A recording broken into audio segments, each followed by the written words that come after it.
السلام علیکم. آپ سب کو میرے چینل اردو ناول اور ادبی کہانیاں میں خوش آمدید. آج جو میں ناول آپ کے لیے لائی ہوں وہ ایک مکمل ناول ہے اور لکھا ہے عالیہ بخاری نے، اور اس کا نام ہے دیوار شب. اب اس کے بارے میں ایک انٹرسٹنگ بات یہ ہے کہ عالیہ بخاری کے 2 ناول ہیں دیوار شب کے نام سے، اور ایک تو بہت طویل ہے جس کے اوپر ڈرامہ بھی بن چکا ہے.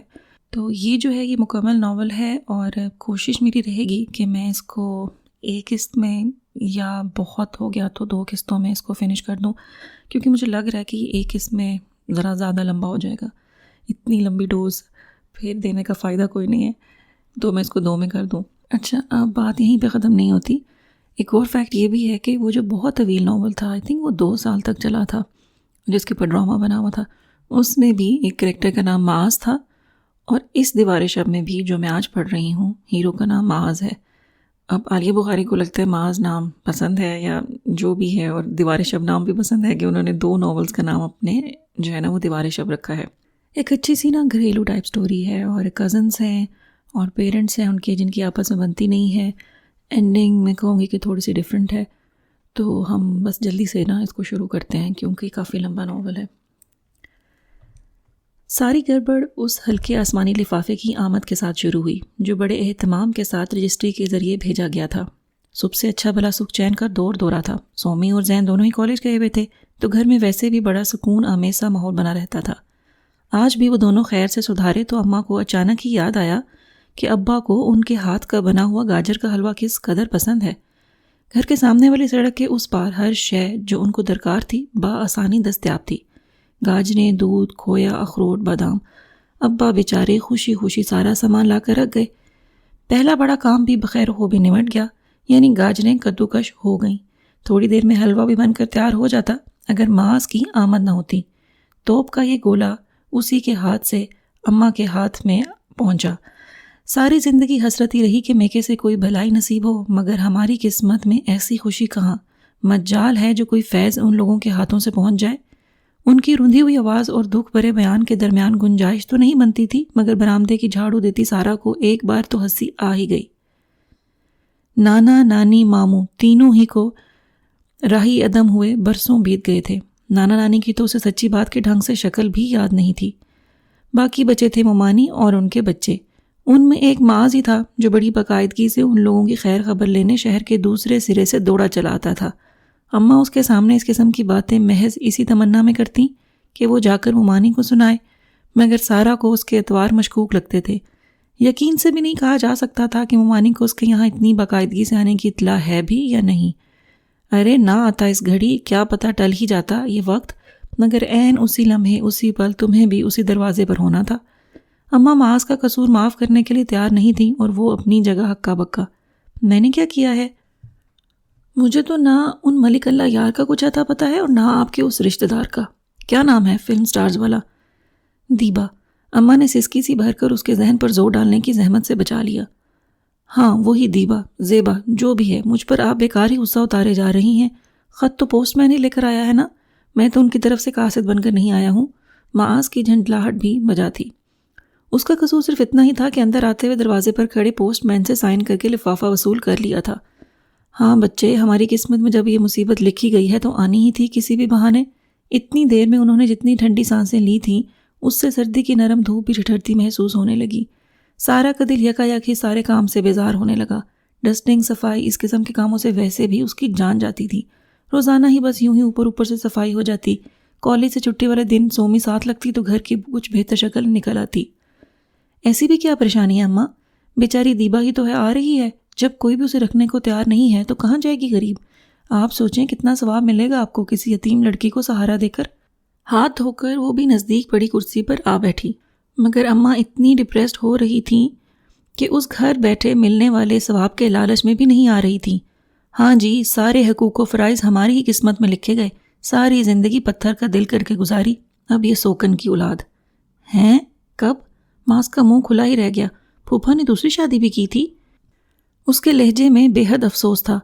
پھوپھا کی دوسری شادی کے بجائے اپنی اب تک کی بے خبری پر. سوکن ہونے کے لیے صرف شادی ہی ضروری نہیں ہوتی معاذ. اماں نے اسے شریک غم جان کر معاملے کو فلسفیانہ رخ سے بیان کرنا شروع کیا. اس بار وہ جس تیزی سے بات کو سمجھا اس سے بھی زیادہ جھینپ کر رہ گیا۔ اچھا، یعنی شادی کے بغیر ہی لاہور والا؟ ویسے پھپھا ایسے لگتے تو بالکل بھی نہیں ہیں۔ اس آسمانی لفافے کے طفیل کیسے کیسے انکشافات ہو رہے تھے۔ دماغ تو ٹھیک ہے، بےہودہ کہیں کا، بڑوں کے متعلق بات کرنے کی بھی تمیز نہیں ہے۔ چند لمحوں کے لیے اپنے غم سے الگ ہو کر انہوں نے اس کی ذہنی رو کا اندازہ کیا اور بری طرح برا مان گئیں۔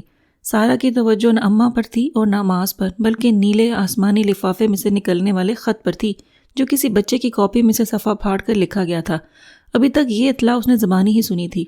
خط ابا کے نام تھا اور پیچھے بہاول نگر کا پتہ درج تھا۔ منجلک سی تحریر کو پڑھنے میں تھوڑی سی دقت تو ضرور ہو رہی تھی، مگر بہرحال پڑھی جا رہی تھی۔ لکھنے والے نے بڑے ادب آداب کا اپنے طور پر مظاہرہ کیا تھا۔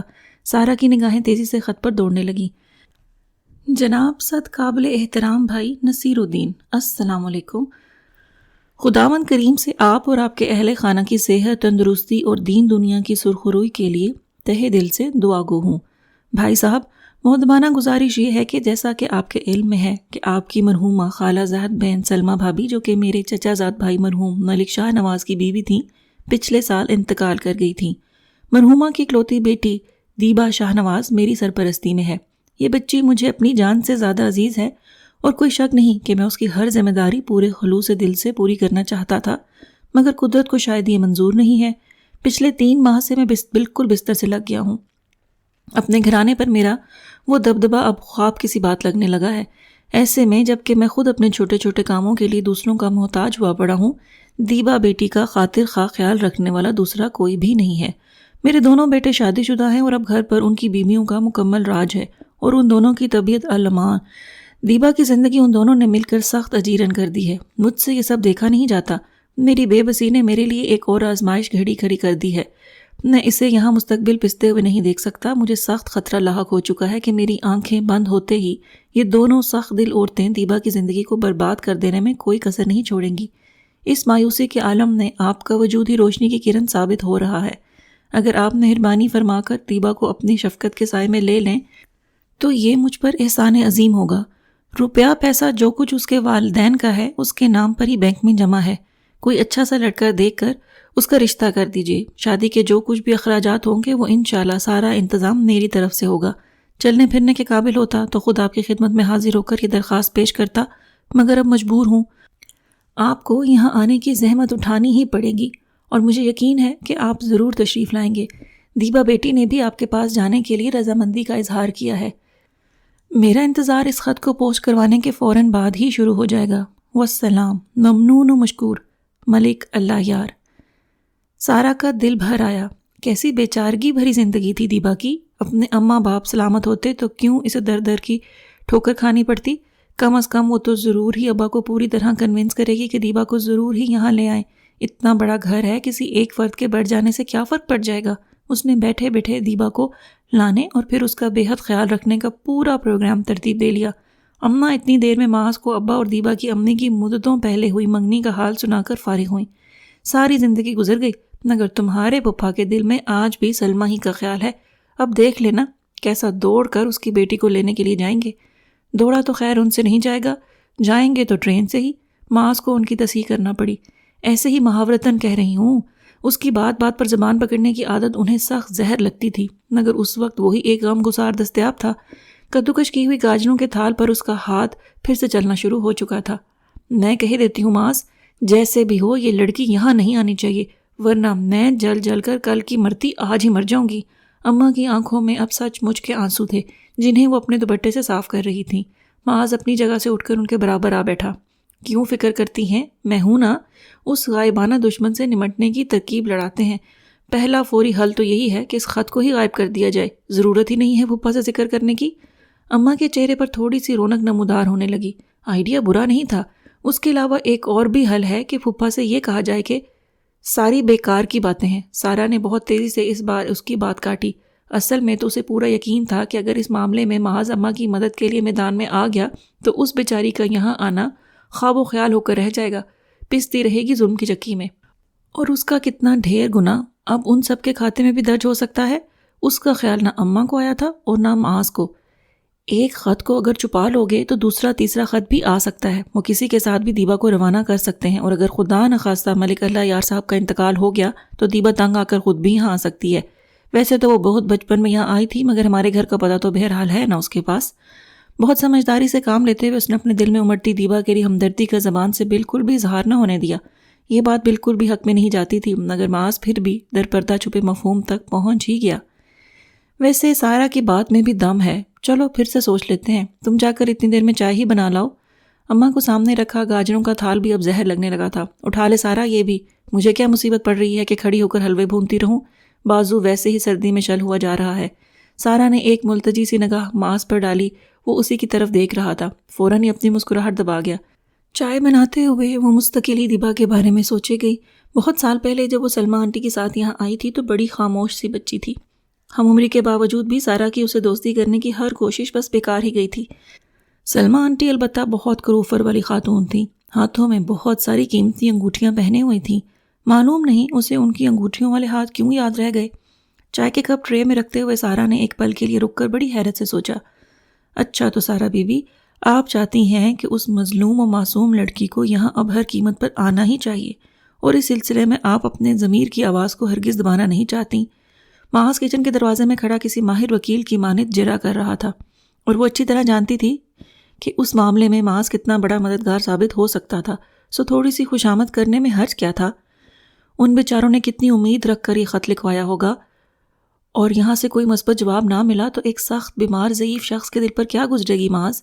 اور پھر وہ لڑکی کتنا برا وقت دیکھ رہی ہے، حالانکہ کوئی گری پڑی نہیں ہے، بہت امیر خاتون تھی سلمیٰ آنٹی، اتنی ساری بڑی بڑی انگوٹھیاں تھیں ان کے پاس۔ جوش جذبات میں مرحومہ سلمیٰ آنٹی کی عمارت کے ثبوت میں پھر وہی انگوٹھیاں ہی یاد آئیں۔ تو کیا تم کہیں سلمیٰ آنٹی کی عمارت سے مروب ہو کر ہی تو دیبا کو یہاں لانے کی حمایت نہیں کر رہی ہو؟ ایک امیر و کبیر کزن، ثواب کا ثواب اور فائدے کا فائدہ۔ وہ کچھ مشکوک سا ہونے لگا۔ بکواس مت کرو، میں ایسی نہیں ہوں۔ سر جھٹکتے ہوئے چائے پیالیوں میں ڈالنے لگی۔ معاذ ہلکے سے مسکرا دیا، وہ واقعی ایسی نہیں تھی، یہ وہ اچھی طرح جانتا تھا۔ سارا کی سادہ دلی اسے بہت اچھی لگتی تھی، اور شاید چلو آؤ پھر کرتے ہیں پھپھو کو سیٹ، ویسے اصل مشکل میں تو بیچارے پھپھا آئیں گے، اب چاروں طرف سے گھرے ہیں۔ وہ دروازے سے ہٹ کر ایک طرف ہو کر کھڑا ہو گیا۔ ابا بہت سمجھدار ہیں، انہیں ایسی باتوں سے کوئی فرق نہیں پڑتا۔ دیبا کو تو وہ یقیناً لینے چلے جائیں گے، تم بس اماں کو تیار کر لو تاکہ گھر میں زیادہ بزمزگی نہ ہو۔ چائے کی ٹرے لیے وہ اس کے ساتھ چلتی ہوئی سامنے بیٹھی اماں کے پاس چلی آئی۔ وہ ابھی بھی اسی متوقع مصیبت کے بارے میں سوچ رہی تھی۔ کل امی آئیں گی آپ کے پاس، کہہ رہی تھیں کہ تمہاری پھوپھی کو تو یتیم بھتیجا بھتیجی کا کبھی بھولے سے بھی خیال نہیں آتا، چلو ہم ہی جا کر۔ اماں جیسے تڑپ کر رہ گئی، تمہاری ماں کو تو ہمیشہ ایسی ہی دوغلی باتیں کرنی آتی ہیں، پہلے بھائی کو جیتے جی جدا رکھا اور اب اولاد کو متنفر کرنے کا کوئی موقع ہاتھ سے جانے نہیں دیتی۔ معلوم نہیں تمہیں بھی یہاں کس دل سے آنے دیتی ہیں۔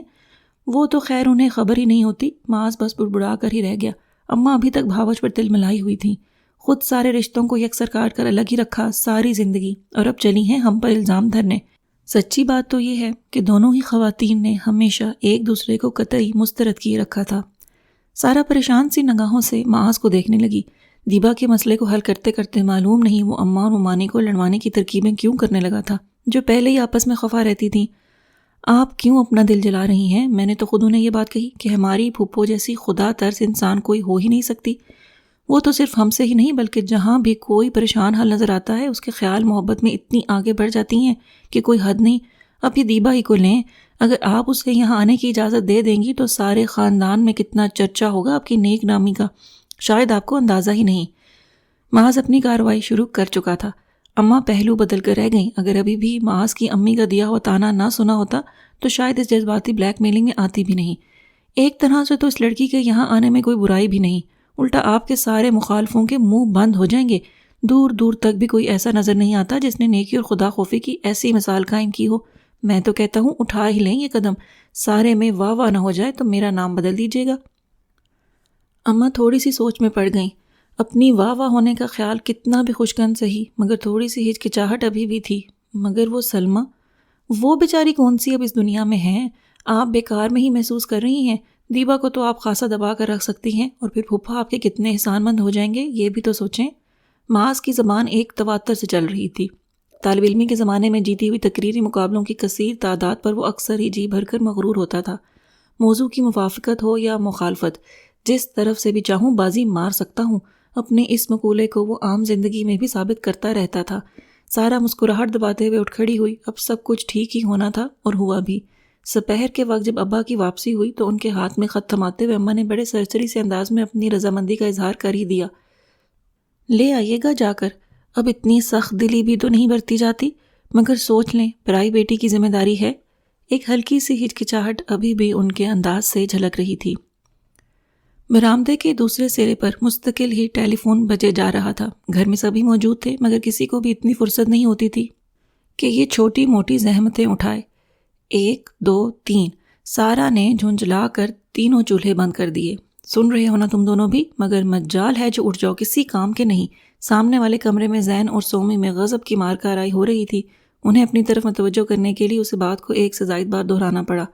پاک بھارت کرکٹ سیریز کے بعد کھلاڑیوں کا مستقبل کیا تھا، پیش گوئیوں اور تجزیوں کی کوئی انتہا نہیں تھی اور نہ ہی ایک دوسرے سے متفق ہونے کی کوئی صورت۔ گیٹ کی بیل ہو یا فون کی، سارا دن بھاگ بھاگ کر میں جاتی رہوں، تمہیں تو اتنا بھی محسوس نہیں ہوتا کہ بہن ہر آئے گئے کے سامنے کھڑی ہے۔ زین کو تھوڑی سی شرم دلانے کے لیے شاید تھوڑی سی جذباتیت اپنی بات میں ڈالنی ضروری تھی، مگر وہ بھی کہاں سے لینے والا تھا۔ چھوڑو آپا، ہمارے گھر آتا ہی کون ہے؟ ابا کے دوست یا پھر میرے؟ سارے کے سارے فرسٹ ایئر کے اسٹوڈنٹ بیچارے سب تمہارا ادب کرتے ہیں۔ لیجئے، چھٹی ہوئی۔ الٹا ایک اور احسان سر پر دہرا گیا۔ اور یہ ٹیلی فون، یہ سننا بھی بس میری ہی ڈیوٹی ہے؟ وہ تو بند بھی ہو گیا اب تک۔ سومی کی توجہ دلانے پر اسے بھی احساس ہوا کہ اب واقعی خاموشی چھا چکی ہے اور ان دونوں ہی کے چہرے پر دبی دبی سی مسکراہٹ تھی۔ سارا کو خام خواہی ایسے میں شبہ ہونے لگتا تھا کہ ان دونوں کا آپس میں کوئی بڑا پکا گٹھ جوڑ ہے اس کے خلاف۔ اور تم اتنا تو کر ہی سکتی ہو کہ ذرا گھر کو ٹھیک ٹھاک کر لو۔ پتہ بھی ہے کہ ابا دوپہر والی ٹرین سے آ رہے ہیں، کسی آنے والے مہمان پر کیا اثر پڑے گا گھر کی حالت دیکھ کر۔ دل میں اٹھتے خفت کے احساس کو تھوڑا سا دبا کر اس نے سومی کو ہی تھوڑا سا جوش دلانا چاہا، مگر اماں کا پروپیگنڈا اس سے زیادہ اثر کر چکا تھا۔ کون مہمان؟ وہ تو مستقل قیام کے لیے تشریف لا رہی ہیں۔ مجھے تو سوچ کر گھبراہٹ ہو رہی ہے کہ وہ محترمہ 24 گھنٹے کے لیے ہی سر پر سوار رہیں گی۔ سومی کا بھی منہ بن رہا تھا اور یہ آخری جملہ تو عین اس نے اماں کا ہی ادا کیا تھا۔ سارا کی ہمدردیاں اور بھی بڑھنے لگیں۔ بیچاری دیبا معلوم نہیں کتنی امیدیں لے کر یہاں آ رہی تھی اور یہاں سبھی کو اس کے آنے سے ہول اٹھ رہے تھے۔ اور یہ چھوٹا ٹی وی تو میرا خیال ہے میں اپنے کمرے میں ہی رکھ لوں۔ سب سے زیادہ مصیبت تو میری ہی آتی ہے، نہ گھر میں ادھر ادھر آزادی سے بیٹھ سکتا ہوں اور نہ ہی بڑے کمرے میں ٹی وی دیکھنے کے لیے۔ زین سومی سے بھی زیادہ بیزار ہو رہا تھا۔ اماں معلوم نہیں کب کمرے کے دروازے پر آ کھڑی ہو چکی تھیں۔ زین کی مایوسی بھری بات پر تڑپ کر رہ گئیں۔ کیوں نہیں رہ سکتا آزادی سے؟ کمال ہے میری اولاد اپنے ہی گھر میں یوں اجنبی بن کر زندگی گزارے اور وہ مہارانی یہاں آ کر ٹھاٹھ سے براجمان ہو جائے۔ اصل میں تو انہیں ماس کی باتوں میں آ جانے کا بھی رنج تھا، مگر آج کل وہ روز ہی آ رہا تھا اور ان کے موڈ کے بدلتے ہوئے رنگوں کو بڑی مہارت سے مزید بدلنے سے بچا لیتا تھا۔ اتنا بڑا قدم اٹھا لینے کے بعد پیچھے ہٹنا بڑی اوچھی سی بات لگے گی پھپھو۔ ہماری امی نے تو پھوپھا کی بہاول نگر روانگی کی خبر سن لینے کے بعد 2 وقت کھانا بھی نہیں کھایا کہ اب وہ رشتہ داروں میں بیٹھ کر بہت عرصے تک تو کوئی برائی بھی نہیں کر سکیں گی آپ کی۔ کل رات بھی وہ انہیں بہت سمجھا بجھا کر گیا تھا۔ اماں بہت حوصلہ کر رہی تھی مگر پھر بھی ابا کہہ کر تو گئے تھے کہ وہ اگلی ہی ٹرین سے دیبا کو لے کر چلے آئیں گے، مگر جانے کے بعد ان کا فون آیا تھا کہ ملک اللہ یار صاحب نے بسد اصرار انہیں 2 دن کے لیے روک لیا ہے۔ سو آج سپہر تک ان کی واپسی متوقع تھی۔ گھر میں صرف سارا ہی تھی جو دیبا کو کم از کم پہلے دن تو مہمانوں والی ٹریٹمنٹ دینے کے لیے بے قرار تھی۔ کچن 100% تھا بھی اسی کی ذمہ داری، سو آج تھوڑا سا اپنے اختیارات کا فائدہ بھی اٹھا لیا تھا۔ بریانی چھٹی والے دن بنا ہی کرتی تھی، چکن کڑھائی اور شامی کباب خاص طور پر تیار کیے تھے اور اماں کی بڑبڑاہٹ کو نظر انداز کر کے کسٹرڈ بھی بنا کر فریج میں رکھ دیا تھا۔ ہفتے بھر کا گوشت ایک دن میں پکا کر ختم کر دیا ہے۔ ساری دریا دلی اور مہمان نوازی اسی گھر پر آ کر ختم ہے۔ ایک ذرا سی لڑکی کے پیچھے دیوانے ہوئے جا رہے ہیں سب۔ کچن میں سے اماں کی آواز ابھی بھی آ رہی تھی۔ ہر تھوڑی دیر میں وہ ایک چکر وہاں کا بھی بغیر سے معائنہ لگا رہی تھی۔ حالانکہ تنگ دل وہ خود بھی نہیں تھی، کوئی آ جاتا تھا تو ایک ہی جگہ 10 چیزیں خود پکانے کھڑی ہو جاتی تھی، مگر آج انہیں کچھ بھی اچھا نہیں لگ رہا تھا۔ سپہر ڈھلنے تک دیبا اور ابا بھی آ گئے۔ گیٹ پر رکشے کی رکنے کی آواز پر سب ہی بے تابانہ لپکے، خود اماں بھی اپنی بے چینی کو چھپائے ہوئے اگلے برآمدے تک تو آ ہی گئی تھیں۔ سارا نے گیٹ کھولا تو ابا رکشہ والے کو کرایہ دے رہے تھے اور وہ اپنے بڑے سارے سوٹ کیس کو سنبھالنے کی کوشش کر رہی تھی۔ زین نے آگے بڑھ کر جلدی سے وہ سوٹ کیس تھاما اور منہ ہی منہ میں بڑبڑاتے ہوئے سلام بھی کر ڈالا۔ جتنی دیر میں دیبا جواب دیتی وہ اس کا بیگ لے کر واپس اندر کبھی کا جا بھی چکا تھا۔ اندر چلو بیٹا، تمہارا اپنا ہی گھر ہے، ابا بڑی شفقت سے دیبا کو کہنے لگے تو وہ ذرا جھجکتے ہوئے اندر چلی آئی۔ سارا نے بڑے اتفاق سے گلے لگایا اور تھوڑی سی کم گرم جوشی سے سومی نے بھی۔ بڑا سارا صحن پار کرتے ہوئے سارا سے خوش اخلاقی کا جتنا بھی مظاہرہ ہو سکتا تھا سب کر ڈالا۔ وہ سب کتنی بے چینی سے دیبا کا انتظار کر رہے تھے، سفر کیسا کٹا، کوئی پریشانی تو نہیں ہوئی، وغیرہ وغیرہ۔ اماں اب برآمدے میں نہیں تھیں، دیبا کو اندر آتا دیکھ کر وہ اپنے کمرے میں جا چکی تھیں۔ اپنی ایکسائٹمنٹ میں سارا نے کچھ دھیان ہی نہیں دیا، اور اب جب معزز مہمان کو پورے اہتمام کے ساتھ بڑے کمرے میں لے جا کر بٹھا دیا گیا تھا، سارا بڑی محبت سے اپنی پوری توجہ دیبا پر ہی مرکوز کیے ہوئے تھی۔ دیکھنا یہاں تمہارا کتنی جلدی دل لگ جائے گا، ہم سب اتنے خوش ہیں تمہارے آنے سے کہ بس، اور تم بھی بالکل کوئی تکلف نہ برتنا، جس طرح مرضی ہو۔ تبھی بات کرتے کرتے پہلی بار احساس ہوا کہ دیبا نے اس کی ڈھیر ساری باتوں کے جواب میں تقریباً خاموشی اختیار کی رکھی تھی، بلکہ خاموشی بھی کیا، ایک طرح سے لا تعلقی تھی، اور اسی الغرض سے انداز سے وہ اب بھی سارا کی بات پر ذرا بھی دھیان دینے کے بجائے مستقل ادھر ادھر دیکھ رہی تھی۔ اسے تو شاید یہ بھی احساس نہیں ہوا تھا کہ سارا مستقل بولتے بولتے خاموش ہو گئی ہے۔ وہ مغرور تھی یا خاموش طبیعت، یہ کہنا ابھی قبل از وقت تھا۔ بہرحال اپنی شدید خوش اخلاقی والی کیفیت سے نکل کر سارا نے اس بار اسے ذرا غور سے دیکھا۔ درمیانہ قد و قامت، اور بس ایسی ہی صورت شکل جیسی کہ عام طور پر ہوتی ہے، نہ بہت حسین اور نہ ہی ایسی بد شکل۔ توبہ کرنی چاہیے بھائی، شکلیں تو ساری اللہ تعالیٰ کی بنائی ہوئی ہوتی ہیں۔ اپنے اس بے ضرر سے تجزیے پر بھی اس نے فوراً ہی گڑبڑا کر اللہ تعالیٰ سے دل ہی دل میں معافی مانگی۔ دیبا بیٹا، اپنی ممانی سے بھی مل لو۔ سارا، دیبا کو اپنی اماں کے کمرے میں لے جاؤ۔ ابا پاس آ کر کہنے لگے تو سارا کے اٹھنے سے پہلے ہی دیبا اٹھ کھڑی ہوئی۔ میں خود مل لوں گی ماموں، مجھے بس ان کا کمرہ بتا دیجئے۔ اس کا مضبوط لہجہ بتاتا تھا کہ وہ خاصی پر اعتماد لڑکی ہے، اور جب وہ ابا کے ساتھ اماں کے کمرے کی طرف جا رہی تھی تو اس کے انداز میں بڑی تمکنت سی جھلک رہی تھی۔ یہ کوئی ظلم کی ماری بیچاری ٹائپ لڑکی تو ہرگز بھی نہیں ہے سارا باجی۔ دیبا کے باہر نکلتے ہی سومی نے سارا کا کندھا پکڑ کر ہلایا تو وہ تھوڑا سا چونک کر اس کی طرف دیکھنے لگی۔ آپ تو کہہ رہی تھیں کہ اس بیچاری پر وہاں پتہ نہیں کتنے ظلم و ستم توڑے جا رہے ہیں، اگر ہم سب یہاں اس کا خیال رکھیں گے تو یہ بے حد ثواب کا کام ہوگا۔ جس قسم کی باتیں وہ ملک اللہ یار صاحب کا خط پڑھنے کے بعد مستقل ہی رائے عامہ کو دیبا کے حق میں کرنے کے لیے کر رہی تھی، سومی نے انہی میں سے ایک دو یاد دلائیں۔ حیرت تو سارا کو بھی تھی، خط میں جس طرح منظر کشی کی گئی تھی اس کے بعد خود بخود ہی ایک ڈری سہمی روتی بصورتی لڑکی جو زمانے کے رنگ ڈھنگ سے بھی نہ واقف ہو سبھی کو متوقع تھی۔ پر اب جو یہ جدید تراش کے گرم سوٹ پر پشمینہ کی شال اوڑھے نازک سی گولڈ کی جیولری پہنے ہستی وارد ہوئی تھی، یہی دیبا تھی۔ کھانے کی میز پر ایک بار پھر سارا ہی سرگرم عمل تھی۔ یہ لو نا دیبا، میں گرم پلاؤ نکال کر لائی ہوں۔ نہیں بس، ایک ہاتھ سے ڈش پیچھے کرتے ہوئے اس نے منع کر دیا تو وہ شامی کباب نکال کر اس کی پلیٹ میں رکھنے لگی تو اس نے فوراً ہی اٹھا کر واپس رکھ دیے۔ میں لے لوں گی اگر میرا دل چاہا، آپ رہنے دیں۔ اس کے لہجے میں اتنی رکھائی تھی کہ یک بار کے تو میز پر خاموشی چھا گئی۔ سارا کو خود بڑی خفت سی محسوس ہونے لگی۔ لے لو بیٹا، بہن نے بہت محبت سے بنائے ہیں، خاص تمہارے لیے۔ ابا نے سارا کا اترا ہوا چہرہ ہی دیکھ کر دیبا کو احساس دلانا چاہا۔ میرا واقعی دل نہیں چاہ رہا ماموں، ورنہ ضرور کھا لیتی۔ وہ پھر بھی ٹس سے مس نہ ہوئی، شاید اسے لوگوں کا دل رکھ لینے سے کوئی دلچسپی نہیں تھی۔ سارا نے اسی پر شکر ادا کیا کہ اماں کھانے کی میز پر نہیں تھی، وہ اپنا کھانا اپنے کمرے میں منگوا چکی تھیں۔ دیبا کھانا کھاتے ہی اٹھ کھڑی ہوئی۔ مجھے میرا کمرہ دکھا دیں، میں اب سوؤں گی۔ یہاں یہ سوال سب کے لیے اتنا غیر متوقع تھا کہ ابا، سارا اور سومی تینوں ہی کچھ گڑبڑا کر ایک دوسرے کی شکل دیکھنے لگے۔ زین کو کچھ نہ سوجھا تو وہ جھپاک سے کمرے سے ہی باہر نکل گیا۔ میرا خیال ہے تم اپنی بہنوں کے ساتھ ہی کمرہ شیئر کر لو، خاصا بڑا اور گنجائش والا کمرہ ہے۔ ابا بڑے پر امید سے لہجے میں دیبا کو دیکھتے ہوئے کہنے لگے، اصل میں اپنی بھاول نگر روانگی سے قبل وہ یہی انتظام کر کے گئے تھے، مگر دیبا رضامند نہیں تھی۔ مجھے کسی کے ساتھ بھی کمرہ شیئر کرنے کی عادت نہیں ہے۔ آپ کے ہاں کوئی علیحدہ سے کمرہ نہیں ہے کیا؟ وہ کچھ مایوس سی ہو کر ابا کو دیکھنے لگی۔ نہیں نہیں، ایسی کوئی بات نہیں، ابا جلدی سے بولے، میں تو تمہاری آسانی کی وجہ سے ہی کہہ رہا تھا۔ جاؤ سومی، سارا، دیبا کو بس سامنے والا کمرہ دکھا دو۔ سامنے کے رخ پر بنا ہوا کمرہ گھر میں بطور گیسٹ روم استعمال ہوتا تھا۔ دوسرے شہر سے آنے والے عزیز یا پھر اماں کے پاس آئی مہمان خواتین یہیں ٹھہرا کرتے تھے۔ سیٹنگ کے حساب سے بھی گھر میں سب سے بہتر پوزیشن میں یہی کمرہ تھا۔ قالین، بیڈ، چھوٹی سی ڈریسنگ ٹیبل اور دیوار میں نصب الماری۔ کمرہ دیبا کو پسند آ گیا۔ اس نے منہ سے تو نہیں کہا تھا، مگر دونوں بہنوں نے اس کے چہرے کو دیکھ کر اندازہ کر لیا تھا۔ سومی اس کے کمرے سے نکل کر آتے ہوئے اچھی خاصی خفگی کا اظہار کر رہی تھی۔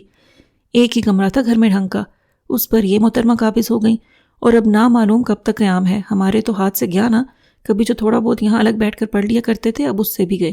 سارا بے بسی سے سنے گئی۔ اسے تو اصل میں کمرے سے زیادہ اس بات کا افسوس تھا کہ رات کو دیر تک دیبا کے ساتھ گپیں لڑانے کا پروگرام پائے تکمیل کو پہنچنے سے پہلے ہی اختتام پذیر ہو گیا تھا۔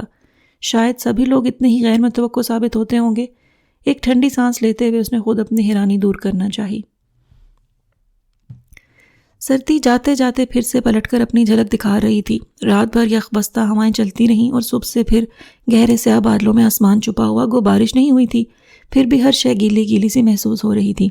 سارا نے برف ہوتے ہاتھوں کو آپس میں رگڑتے ہوئے آسمان کی طرف امید بھری نگاہوں سے دیکھا۔ مستقل گہرے ہوتے بادلوں کے سرمئی مائل غبار کے پیچھے چھپی چمکیلی دھوپ کو زمین پر اترنے کے لیے شاید ابھی اور انتظار کرنا تھا۔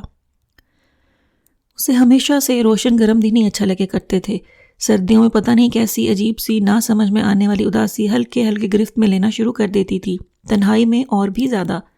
یوں ہی بلا مقصد برآمدے کی ٹھنڈی سیڑھیوں پر بیٹھے بیٹھے اچھا خاصا وقت گزر گیا تھا۔ اندر جانے کو دل ہی نہیں چاہ رہا تھا۔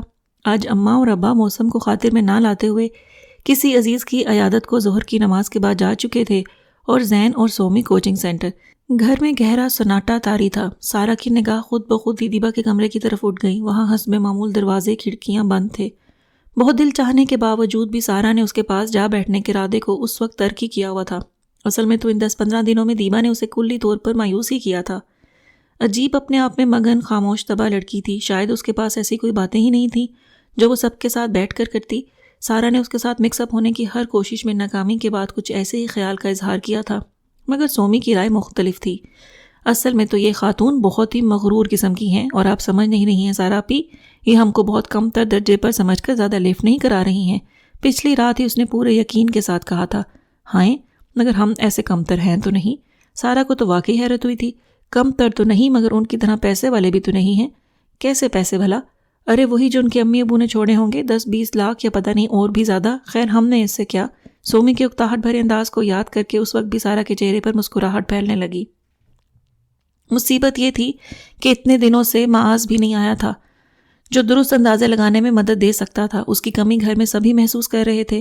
سارا نے کئی بار فون کر کے دیکھا بھی، مگر پہلے اسے 10 دن کے لیے اسلام آباد جانا پڑ گیا تھا، اور پھر جب سے آیا تھا تو آفس کا کام ہی بہت سارا اکٹھا ہو رکھا تھا۔ فکر مت کرو، جیسے ہی تھوڑی سی فرصت ملی سیدھا تمہاری مہمان کے درشن کرنے پہنچ جاؤں گا۔ ہر بار وہ کچھ اسی طرح کی بات کہی جا رہا تھا، پتہ نہیں کب ملنی تھی وہ تھوڑی سی فرصت۔ اماں بھی بڑی سخت بدمزہ ہو رہی تھیں۔ ایک تو معاذ جیسا کلمند صلاح کار بھی دستیاب نہیں تھا، اور اوپر سے دیبا کی 24 گھنٹے موجودگی ان کی جان جلائے دے رہی تھی۔ نمی بھری ٹھنڈی ہوا ایک دم ہی تیز ہونے لگی تو وہ اٹھ کھڑی ہوئی۔ سردی بڑھتی جا رہی تھی اور بادل کچھ اور نیچے جھکتے ہوئے محسوس ہو رہے تھے۔ تبھی اس خاموش یخ بستہ تاریک سی سپہر میں معاذ کی آمد ہوئی۔ آدمی اتنی مشکل سے وقت نکال کر اپنا اتنا پیٹرول پھونک کر تمہارے گھر تک آئے، اور یہاں سب غائب۔ پھوپھو سے صبح بات بھی ہوئی تھی، مگر انہوں نے ذکر تک نہیں کیا کہ آج دوپہر کو کہیں جانا بھی ہے۔ وہ کچھ جھنجھلاتے ہوئے کہہ رہا تھا۔ سارا اس وقت کی بوریت ختم ہونے پر خوش تھی۔ معاذ کی اتنی لمبی بات میں اسے صرف ایک ہی مسئلہ اہم لگ رہا تھا، پیٹرول تو واقعی سخت مہنگا ہوتا جا رہا ہے۔ تم CNG والی گاڑی کیوں نہیں لے لیتے معاذ؟ اس قطعی ناقابل عمل مشورے پر وہ کچھ اور بھی چڑھ گیا۔ کسی کی غربت کا اس طرح مذاق نہیں اڑایا کرتے سارا، گناہ ہوتا ہے۔ سارا کو یاد تھا کہ کتنے جوڑ توڑ کے بعد یہ سستی سی گاڑی معاذ نے 2-2.5 سال پہلے خریدی تھی، مگر اس کے خیال میں معاذ کی کوئی ایسی گئی گزری حالت بھی نہیں تھی، اور زیادہ تر وہ اپنی بائک ہی استعمال کرتا تھا۔ اچھی بھلی تنخواہ ہے تمہاری، آج کل تو ہر بینک لیز پر نئی سے نئی گاڑیاں دینے پر تلا بیٹھا ہے، کون سی مشکل ہے؟ یوں ہی بات بات میں لاحاصل سی بحث کا چھڑنا معمول کا حصہ تھا، پر اس وقت یہاں رکنا معاذ کو اچھا نہیں لگ رہا تھا، سو وہ اس کی بات کاٹتے ہوئے اٹھ کھڑا ہوا۔ میں چلتا ہوں سارا، کل پھر آؤں گا، پھوپھو کو بتا دینا۔ اتنے دن لگا کر تو آ جائے ہو، دیبا سے تو مل لو کم از کم۔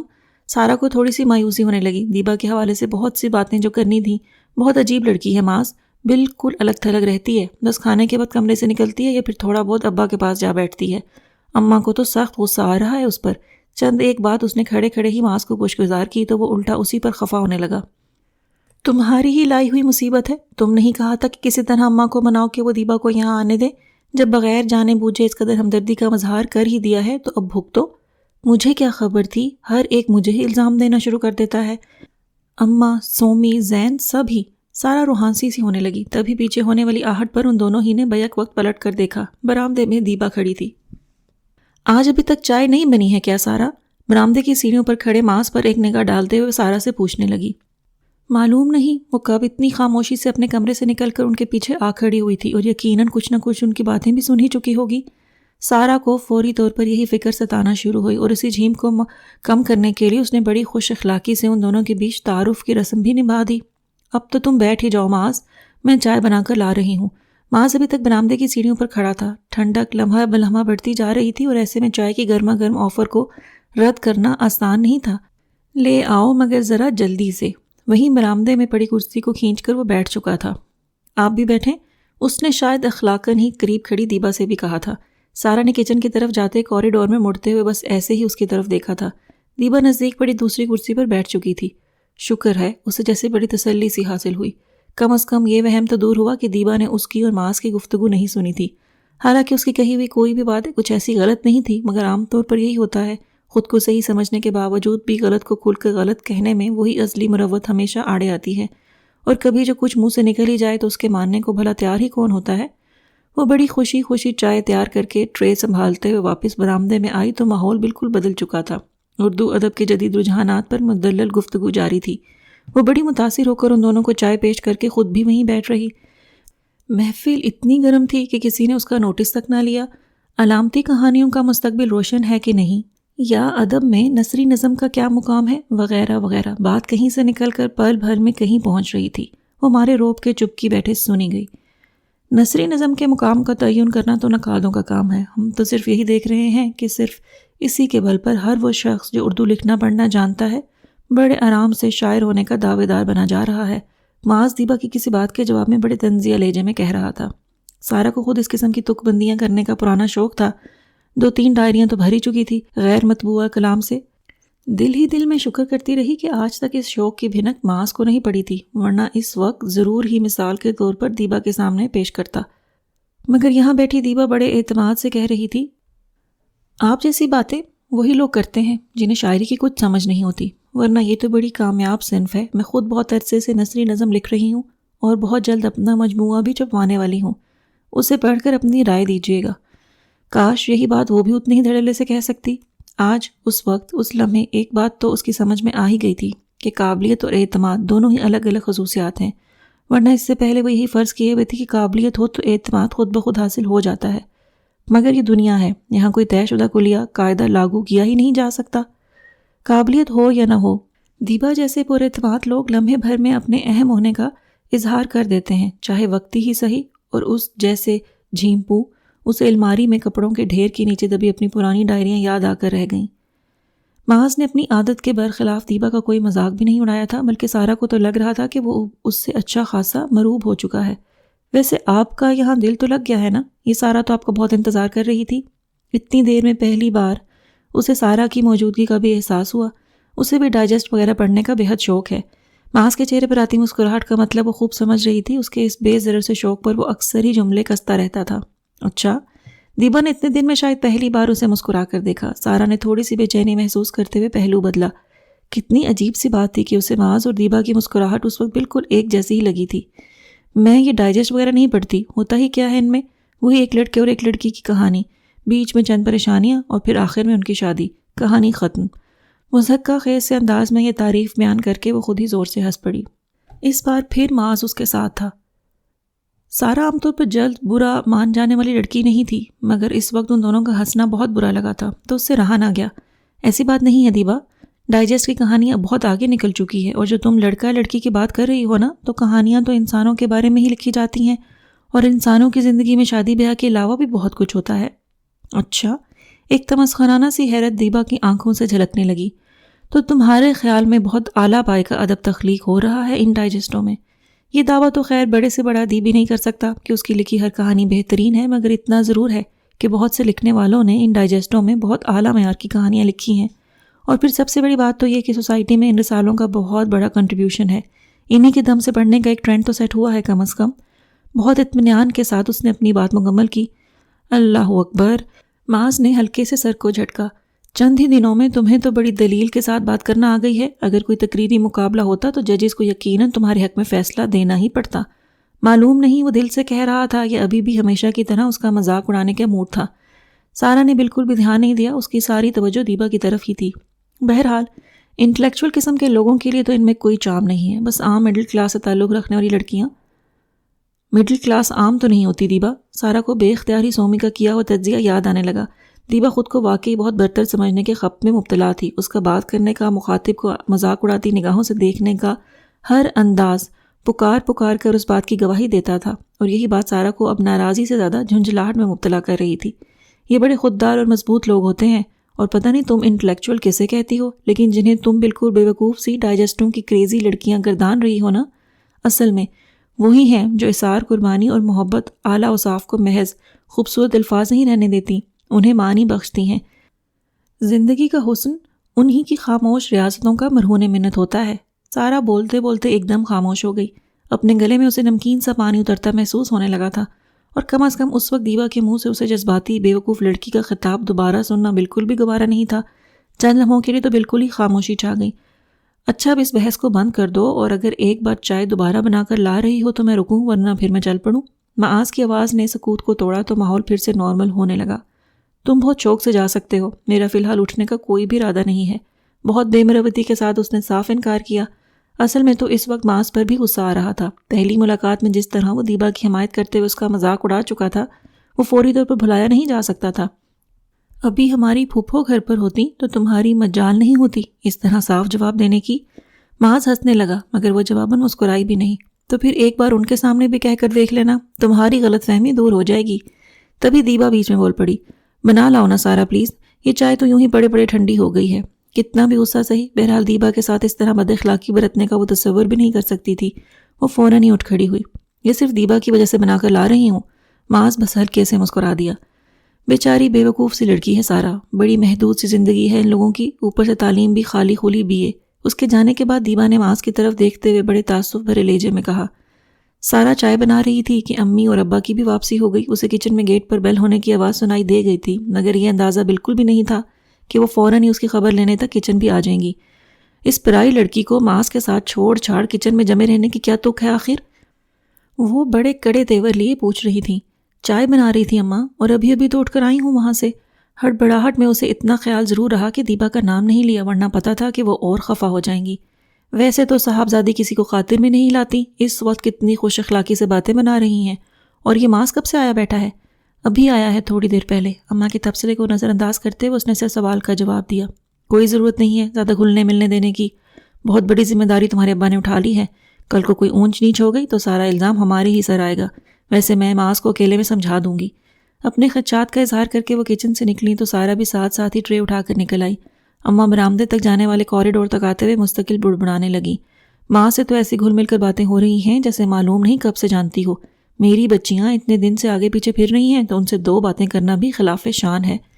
وہ اسی طرح بول بول کر اپنا غصہ ٹھنڈا کرتی تھی۔ برآمدہ اب خالی پڑا تھا، سب لوگ اندر بڑے کمرے میں جا چکے تھے۔ اماں سیدھی اپنے کمرے میں چلی گئیں۔ ان سے دیبا کی موجودگی زیادہ برداشت نہیں ہوتی تھی، مگر ابا کی خفگی کے خیال سے بار بار اس کا اظہار نہیں کرتی تھیں۔ اندر ابھی بھی محفل گرم تھی۔ دیبا اور معاذ کے ساتھ ابا بھی شامل ہو چکے تھے، اور زین اور سومی بھی۔ سارا کو رات کے کھانے کی فکر شروع ہو چکی تھی، سو زیادہ دھیان دیے بغیر چائے دے کر واپس کچن میں چلی آئی۔ کسی نے بھی اس کے آنے اور جانے کا نوٹس نہیں لیا۔ اس رات بڑی دیر تک محفل جمی رہی۔ رات کا کھانا کھا لینے کے بعد بھی بہت دیر تک معاذ رکا رہا۔ بڑے کمرے سے آتی آوازیں کچن تک پہنچتی رہیں۔ سارا دل چاہنے کے باوجود بھی دوبارہ جا کر نہ بیٹھ سکی۔ کھانے کے بعد کی چائے، اماں کے بستر میں گرم پانی کی بوتل، ان کی دوائیں، اور پھر کچن کا پھیلاوا۔ سب کاموں سے فارغ ہوتے ہوئے جب وہ دھلے ہوئے برتن خشک کر کے ریک میں رکھ رہی تھی تو اس نے معاذ کے بائک کی سٹارٹ ہونے کی آواز سنی۔ ایک پل کے لیے سارا کا تیز تیز چلتا ہوا ہاتھ تھم سا گیا۔ معاذ نے جاتے ہوئے خدا حافظ کہنا بھی ضروری نہیں سمجھا۔ بات اتنی اہم تو نہ تھی، مگر سارا کو ہلکا سا رنج ہونے لگا۔ حد ہے، معاذ کون سا غیر ہے جو ضروری ساری فارمیلٹیز نبھائے گا؟ ایک پھیکی سی مسکراہٹ کے ساتھ اس نے جواز ڈھونڈ ہی نکالا۔ رات کو جب وہ لوگ سونے کے لیے لیٹ چکی تھی تو برابر میں لیٹی سومی ہلکی سے بولی، دیبا باجی بہت ذہین ہے، آج پہلی بار انہوں نے سب کے ساتھ اتنی دیر باتیں کی ہیں۔ اور سارا آپا جب وہ بول رہی تھی نا تو کبھی کبھی ان کی آنکھوں میں بڑی عجیب سی چمک ابھرتی ہے، آپ نے نوٹ کی یہ بات؟ سارا ہلکے سے ہنس پڑی۔ جس تمسخرانہ انداز سے دیبا کبھی کبھی دوسروں کی طرف دیکھتی تھی، شاید وہی بات سومی نے بھی محسوس کی تھی۔ اسے کچھ ایسا ہی لگا۔ زیادہ ذہین لوگ کبھی کبھی خطرناک بھی ہوتے ہیں، مجھے تو ابھی سے ڈر سا لگنے لگا ہے بھائی۔ باہر کوریڈور میں جلنے والے بلب کی روشنی کمروں کو مکمل تاریکی سے بچاتی تھی، اور اس نیم اندھیرے کمرے میں بھی قریب لیٹی سومی کی آنکھوں میں پھیلتی تشویش کو صاف دیکھا جا سکتا تھا۔ سارا اس پر زور سے ہنس پڑی۔ پاگل ہو تم بالکل۔ تھوڑے سے دن گزرے تو موسم کی تبدیلی کا خوشگوار عمل دلوں کو ایک انجانی سی مسرت کے احساس سے دوچار کرنے لگا۔ سامنے کے رخ پر بنے گھر کے سب سے بہترین کمرے میں دیبا ابھی بھی مہمان کی حیثیت سے ہی مقیم تھی، اور اپنے اس مقام کا تعین کرنے والی وہ خود تھی۔ مقررہ اوقات میں باہر آنا، گھر والوں سے نپی تلی گفتگو کرنا اور پھر واپس اپنے کمرے میں چلے جانا، اور بس۔ پہلے دن سے جو معمول اس نے اپنایا تھا، بڑی مستقل مزاجی سے اسی پر اب تک قائم تھی۔ اس دن کی بحث کے بعد سارا اس چھوٹی سی تلخی کو بھول بھال کر کئی بار اس سے بے تکلف ہونے کی کوششیں کر کے اب صبر کر کے بیٹھ چکی تھی، اور رہے باقی گھر والے تو انہوں نے سرے سے کوئی ایسی کوشش کرنے کی ضرورت ہی نہیں سمجھی۔ دیبا کا اصل تعلق گھر میں صرف ابا سے تھا، ان کا وہ بہت احترام بھی کرتی اور اپنے ہر کام کے لیے مشورہ بھی انہی سے کرتی۔ رات کے کھانے کے بعد وہ لازماً اس سے 1-1.5 گھنٹہ بات چیت میں گزارتے۔ اماں حسب عادت بڑبڑاتی رہتی، مگر اس سے زیادہ ان کی اور کیا چل سکتی تھی۔ دیبا ایک روز ابا کے ساتھ جا کر اپنے بینک کے کام بھی نپٹا آئی تھی۔ ملک اللہ یار صاحب نے اپنی بیماری کے عالم میں بھی اس کے سارے اکاؤنٹس کسی سے کہہ سن کر وہاں سے یہاں ٹرانسفر کروا دیے تھے۔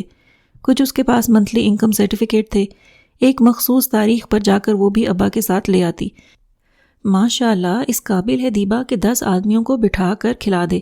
یہ تو اس کی محبت ہے کہ اس نے ہمارے گھر پر آنا گوارا کر لیا، ورنہ جس دن وہ پیسے نکلوا کر لاتی ابا فخر سے بار بار کہے جاتے، اماں ذرا بھی متاثر نہ ہوتی اور بھی خفا ہو جاتی۔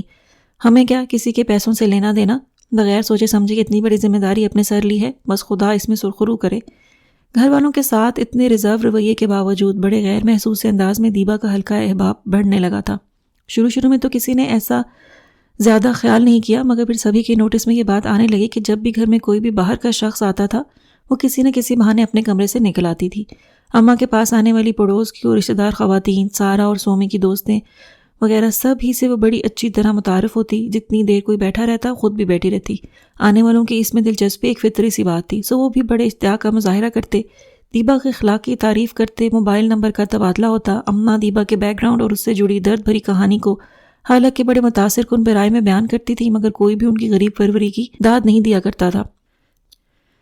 دیبا کا لباس، اس کا انداز، کوئی بھی انہیں ایسا کرنے کی اجازت نہیں دیتا تھا۔ منہ پر تو نہیں، لیکن پیٹھ پیچھے کچھ لوگوں نے یہاں تک کہہ ڈالا کہ دیبا کے پیسے کے لالچ میں اماں اور ابا نے اسے بہاول نگر سے لا کر اپنے گھر میں رکھا ہے۔ اماں تک یہ باتیں پہنچتی تو وہ اور بھی بدمزہ ہو جاتی، ابا سے کہتی تو وہ مزے سے اس بات میں سر ہلاتے ہوئے ایک ہی جملہ دہراتے، نیتوں کے حال سے اللہ واقف ہے، باقی لوگ کیا کہتے اور کیا سمجھتے ہیں مجھے اس کی ذرا بھی پرواہ نہیں ہے۔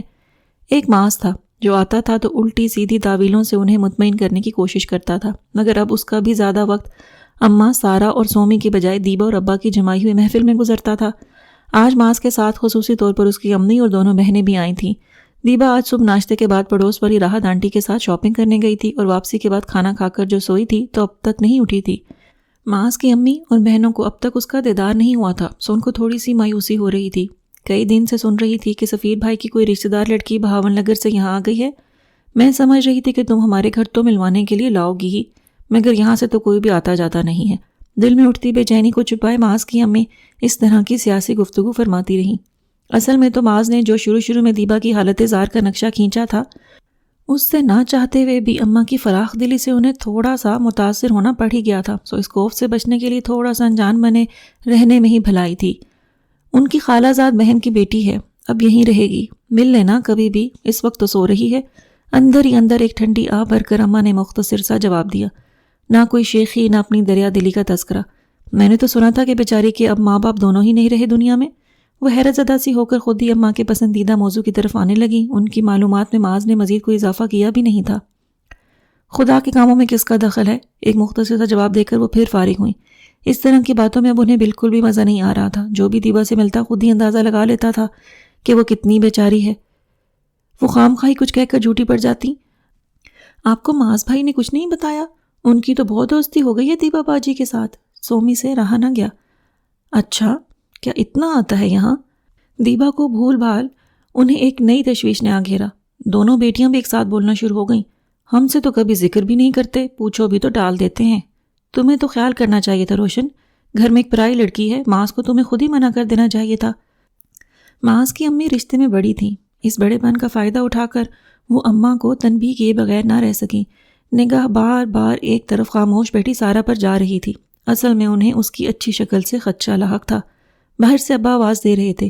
سارا اٹھ کر باہر آ گئی۔ ابا کے کمرے سے ان کی کچھ دوائیں ادھر ادھر ہو گئی تھیں، سو وہ تھوڑے جھنجھلائے ہوئے تھے۔ کوئی بھی چیز جگہ پر نہیں رہتی، آخر میری دواؤں میں کسی کو گھسنے کی ضرورت کیا ہے بھائی؟ اور کسی کسی دن جب وہ بہت دل لگا کر صفائی کرتی تھی تو گھر میں سبھی کچھ نہ کچھ تلاش کرتے ہوئے پائے جاتے۔ سارا ابا کے پیچھے چلتے چلتے اگلے برآمدے کی طرف آئی تو ایک پل کے لیے ٹھٹک سی گئی۔ سامنے ہی کرسی پر بیٹھا معاذ بڑی شگفتگی کے ساتھ ہنس رہا تھا، دوسری کرسی پر بیٹھی دیبا کی سارا کی طرف پشت تھی۔ معلوم نہیں وہ کون سی ایسی دلچسپ باتیں کر رہی تھی۔ سارا کو حیرت تو ہوئی مگر وہ رکی نہیں، ابا کے پیچھے پیچھے ان کے کمرے میں چلی گئی۔ اب تک وہ یہی سمجھ رہی تھی کہ معاذ ممانی اور بہنوں کو چھوڑ کر جا چکا ہے، مگر وہ تو یہی موجود تھا۔ باہر کرسی پر بیٹھا معاذ تھوڑے شرمندہ سے لہجے میں اٹھتے ہوئے دیبا سے کہہ رہا تھا، میرا خیال ہے تم ابھی تک میری امی اور بہنوں سے نہیں ملی، وہ لوگ تو بہت دیر سے منتظر ہوں گی۔ ہاں کیوں نہیں، میرا تو خود بہت دل چاہ رہا تھا ان سب سے ملنے کے لیے، مگر یہاں ان لوگوں سے کہنا بھی تو اچھا نہیں لگتا۔ میری اصل میں تم لوگوں سے کوئی ڈائریکٹ رشتہ داری بھی تو نہیں ہے۔ ایک ہاتھ سے چہرے پر آتے بالوں کو پیچھے کرتے ہوئے دیبا فوراً ہی خود کھڑی ہو گئی اور اس روز کی یہ باہمی ملاقات ایک نئے آغاز کی تمہید ثابت ہوئی۔ سارا، تم نے پڑھائی کیوں چھوڑ دی تھی؟ آگے پڑھنا مشکل لگ رہا تھا؟ نہیں تو۔ اس بار سارا کو ٹی وی سے نگاہ ہٹا کر اس کی طرف متوجہ ہونا ہی پڑا۔ بس ابا نے آگے یونیورسٹی میں داخلہ لینے کی اجازت نہیں دی، پھر گھر کی بھی ذمہ داریاں تھیں۔ سادگی سے اس کے سوال کا جواب دے کر وہ دوبارہ ٹی وی کی طرف متوجہ ہونے لگی۔ پسندیدہ ڈرامے کی قسط بڑے زبردست موڑ پر تھی اور دیبا جو کبھی کبھار ان لوگوں کے ساتھ آ بیٹھتی تھی تو آج وہی کبھی کبھار والا دن تھا۔ یہ کیا بات ہوئی؟ آخر تم نے اپنے کیریئر کی کچھ تو پلاننگ کی ہوگی، وہ اتنے یقین کے ساتھ کہہ رہی تھی کہ سارا کو تردید کرتے ہوئے شرمندگی ہونے لگی۔ یہاں پلاننگ ولاننگ خاک نہیں تھی، بس منہ اٹھائے ناک کی سیدھ میں بڑھتے ہوئے پہلے اسکول اور پھر کالج جا پہنچے تھے اور بس گریجویشن کی ڈگری تھامتے ہی کتاب بستہ سب بند ہو چکا تھا۔ تمہارے ساتھ تو بہت زیادتی ہوئی ہے، پھر کمال ہے، اتنا بڑا شہر، اتنی زیادہ سہولتیں، پھر بھی کسی نے فائدہ نہیں اٹھایا۔ تمہیں گھر والوں کے سامنے احتجاج تو کرنا چاہیے تھا۔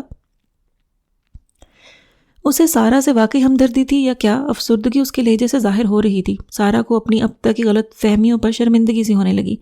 نہیں، اصل میں تو میں نے ابا پر زور بھی نہ دیا، ورنہ اگر کہتی تو ابا ضرور ہی ایڈمیشن کروا دیتے۔ پھر اماں بہت کمزور ہوتی جا رہی تھیں، گھر کو سنبھالنا ان کے لیے آسان نہیں رہا تھا۔ یہی دیکھ کر بس میں نے خود ہی آگے پڑھنے کا ارادہ وقتی طور پر تو ترک ہی کر دیا۔ کوئی شادی وادی کا چکر تو نہیں ہے نان قریب؟ میرا مطلب ہے کہ یہاں اتنا بڑا خاندان ہے، جاننے والے ہیں تو۔ نہیں، ایسی بھی کوئی بات نہیں ہے۔ سارا جھیم کر جلدی سے اس کی بات کاٹ گئی۔ کمال ہے، لوگ کتنی آسانی سے پرسنل ہو جاتے ہیں۔ دیبا نے معلوم نہیں اس کی کسی بات پر یقین کیا بھی تھا یا نہیں، اس کے چہرے پر پھیلی معنی خیزی مسکراہٹ خود اپنے اندر دوسرے کو بڑا کنفیوز کرنے کی صلاحیت رکھتی تھی۔ ارے کوئی ٹی وی کی آواز تو ہلکی کرو۔ تھوڑے فاصلے پر بیٹھی ہوئی اماں کو اندازہ کرنا مشکل ہو رہا تھا کہ سارا اور دیبا کے درمیان کیا گفتگو چل رہی ہے۔ تب بھی ابا بڑے گھبرائے ہوئے سے کمرے میں آئے اور سیدھے دیبا کی طرف بڑھ گئے۔ دیبا بیٹی، وہ اس کے کندھے پر ہاتھ رکھتے ہوئے بولے، خبر بری ہے مگر اللہ کی مصلحت، ملک اللہ یار صاحب کا انتقال ہو گیا ہے۔ آج صبح اور تیسرے دن ان کا سوئم رکھا گیا ہے۔ ابھی ان کے بڑے بیٹے کا فون آیا تھا۔ خبر کے افسوسناک ہونے میں واقعی شک نہیں تھا۔ کچھ عرصے سے جس تواتر سے ان کا ذکر گھر میں ہو رہا تھا وہ سب کے لیے مانوس ہی حیثیت اختیار کر گئے تھے۔ سبھی کو بے حد رنج ہوا۔ دیبا دونوں ہاتھوں میں منہ چھپا کر ہچکیوں سے رو رہی تھی، حالانکہ جب سے وہ یہاں آئی تھی اس کے منہ سے شاذ و نادر ہی کسی نے ملک اللہ یار صاحب کا نام یا ان کا ذکر سنا ہوگا۔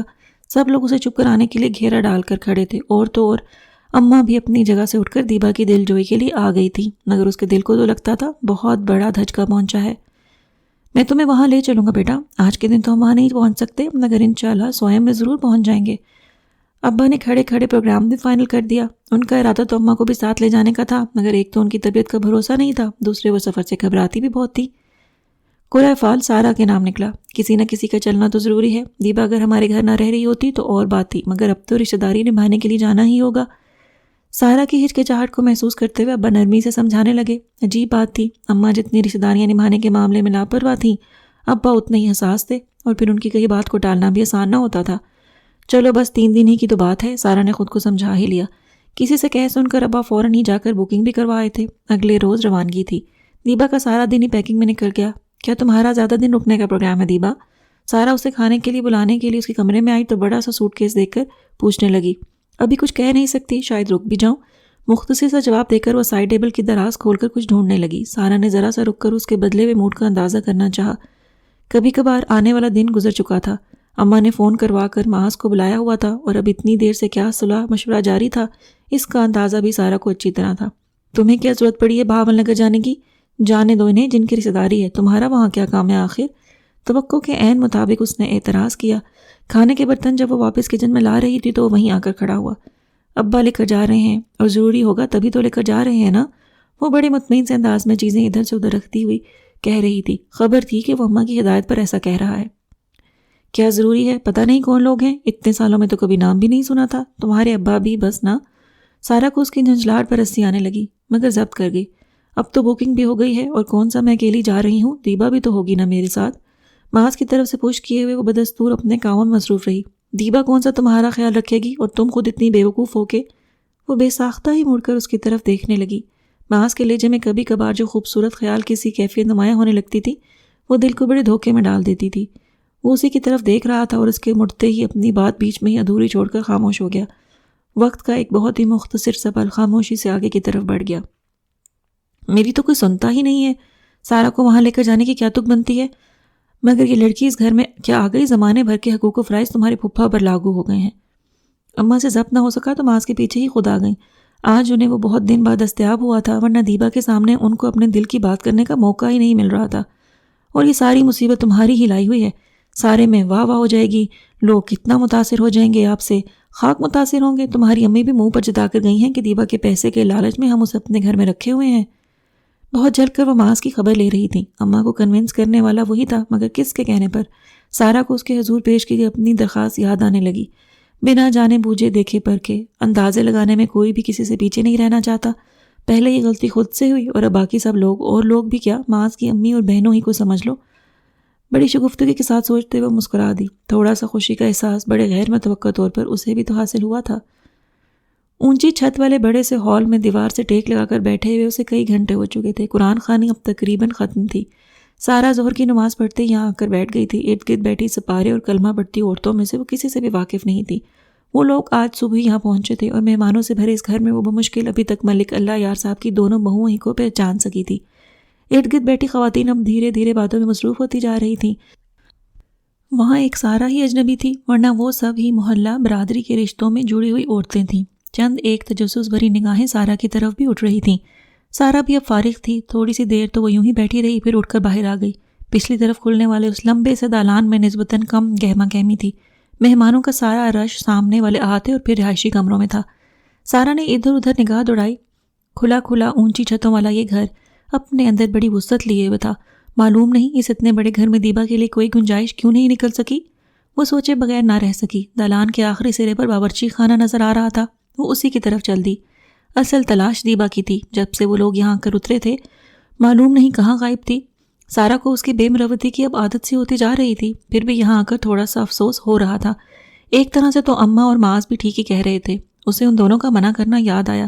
کچن میں بڑا مخصوص سا ہنگامہ تھا۔ ملک اللہ یار کی چھوٹی بہو کھانا کھلوانے کے انتظامات میں مشغول تھیں، اور ساتھ میں 2-3 کام والیاں اور 2-1 رشتہ دار لڑکیاں بھی تھیں۔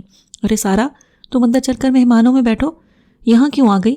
سارا کو سامنے کھڑا دیکھ کر وہ خوش اخلاقی سے کہنے لگی۔ مجھے بھی کوئی کام بتا دیں چھوٹی بھابھی، ایسے ہی فارغ بیٹھی ہوں۔ سارا آگے بڑھائی، اور پھر ان کے نہ کرنے کے باوجود بھی وہ سلیب پر رکھے ڈھکے برتنوں کے ڈھیر کو ایک صاف کپڑا لے کر خشک کرنا شروع ہو چکی تھی۔ پہلی بار تو تم آئی ہو یہاں، بجائے اس کے کہ ہم تمہاری خاطر مدارات خدمت کریں، الٹا تمہیں کام میں لگا لیا ہے، وہ بیچاری بار بار شرمندہ سی ہو کر کہے گئی۔ سارا انسنی کرتے ہوئے مستقل ان کے ساتھ ہی لگی رہی۔ تھوڑی سی ہی دیر میں اسے اندازہ ہو گیا تھا کہ دونوں بھابیاں اتنی خوفناک ہرگز بھی نہیں ہیں جتنا ان کے متعلق اس کا اندازہ تھا۔ عام سی سیدھی سادی گھریلو عورتیں تھیں۔ ایک بار جب وہ سر جھکائے روٹیاں کاٹ کر رکھنے میں مصروف تھی تو اسے ایسا لگا جیسے دیبا نے باورچی خانے میں جھانکا ہے، مگر اس وقت اتنی عورتیں اندر باہر آ جا رہی تھیں کہ کوئی بات بھی وثوق سے نہیں کہی جا سکتی تھی۔ دیبا کے ساتھ تم لوگ خوش تو ہو نا؟ رات گئے تک جب سارا ہنگامہ سرد ہو چکا تھا اور چند ایک کو چھوڑ کر سبھی مہمان جا چکے تھے، بڑی اور چھوٹی دونوں بھابیاں بطور خاص آ کر سارا کے پاس بیٹھی تھی۔ یہ سوال بڑا عجیب سا تھا، بجائے اس کے کہ وہ اس سے یہ پوچھتیں کہ دیبا ان کے گھر خوش ہے، وہ اس سے قطعی مختلف سوال کر رہی تھیں، پر جواب تو دینا ہی تھا۔ جی خوشی ہے، میرا مطلب ہے کہ… وہ اپنی بات ادھوری چھوڑ کر ان کی طرف دیکھنے لگی۔ بڑی بھابھی پختہ عمر کی تھی، جوان ہوتے بچوں کی ماں، اور سارا کو پہلی ملاقات میں ہی وہ بڑی مہربان سے فطورت لگی تھیں۔ خدا کرے کہ ایسا ہی ہو، میرا مقصد تمہارا اس کی طرف سے دل برا کرنا ہرگز نہیں ہے، پھر بھی اتنا ضرور کہوں گی کہ اس کا بہت زیادہ دن کہیں بھی گزارا ہونا بہت مشکل ہے۔ ہمیشہ بہت زیادہ لاڈ اٹھائے گئے ہیں، پھر جو کچھ ماں باپ نے چھوڑا ہے وہ بھی اسی کو ملا ہے، اسی لیے کسی کو خاطر میں نہیں لاتی ہے۔ سارا چپ چاپ سر جھکائے سنتی رہی۔ بڑی بھابھی جو کچھ بھی کہہ رہی تھی بہت زیادہ غلط نہیں تھا.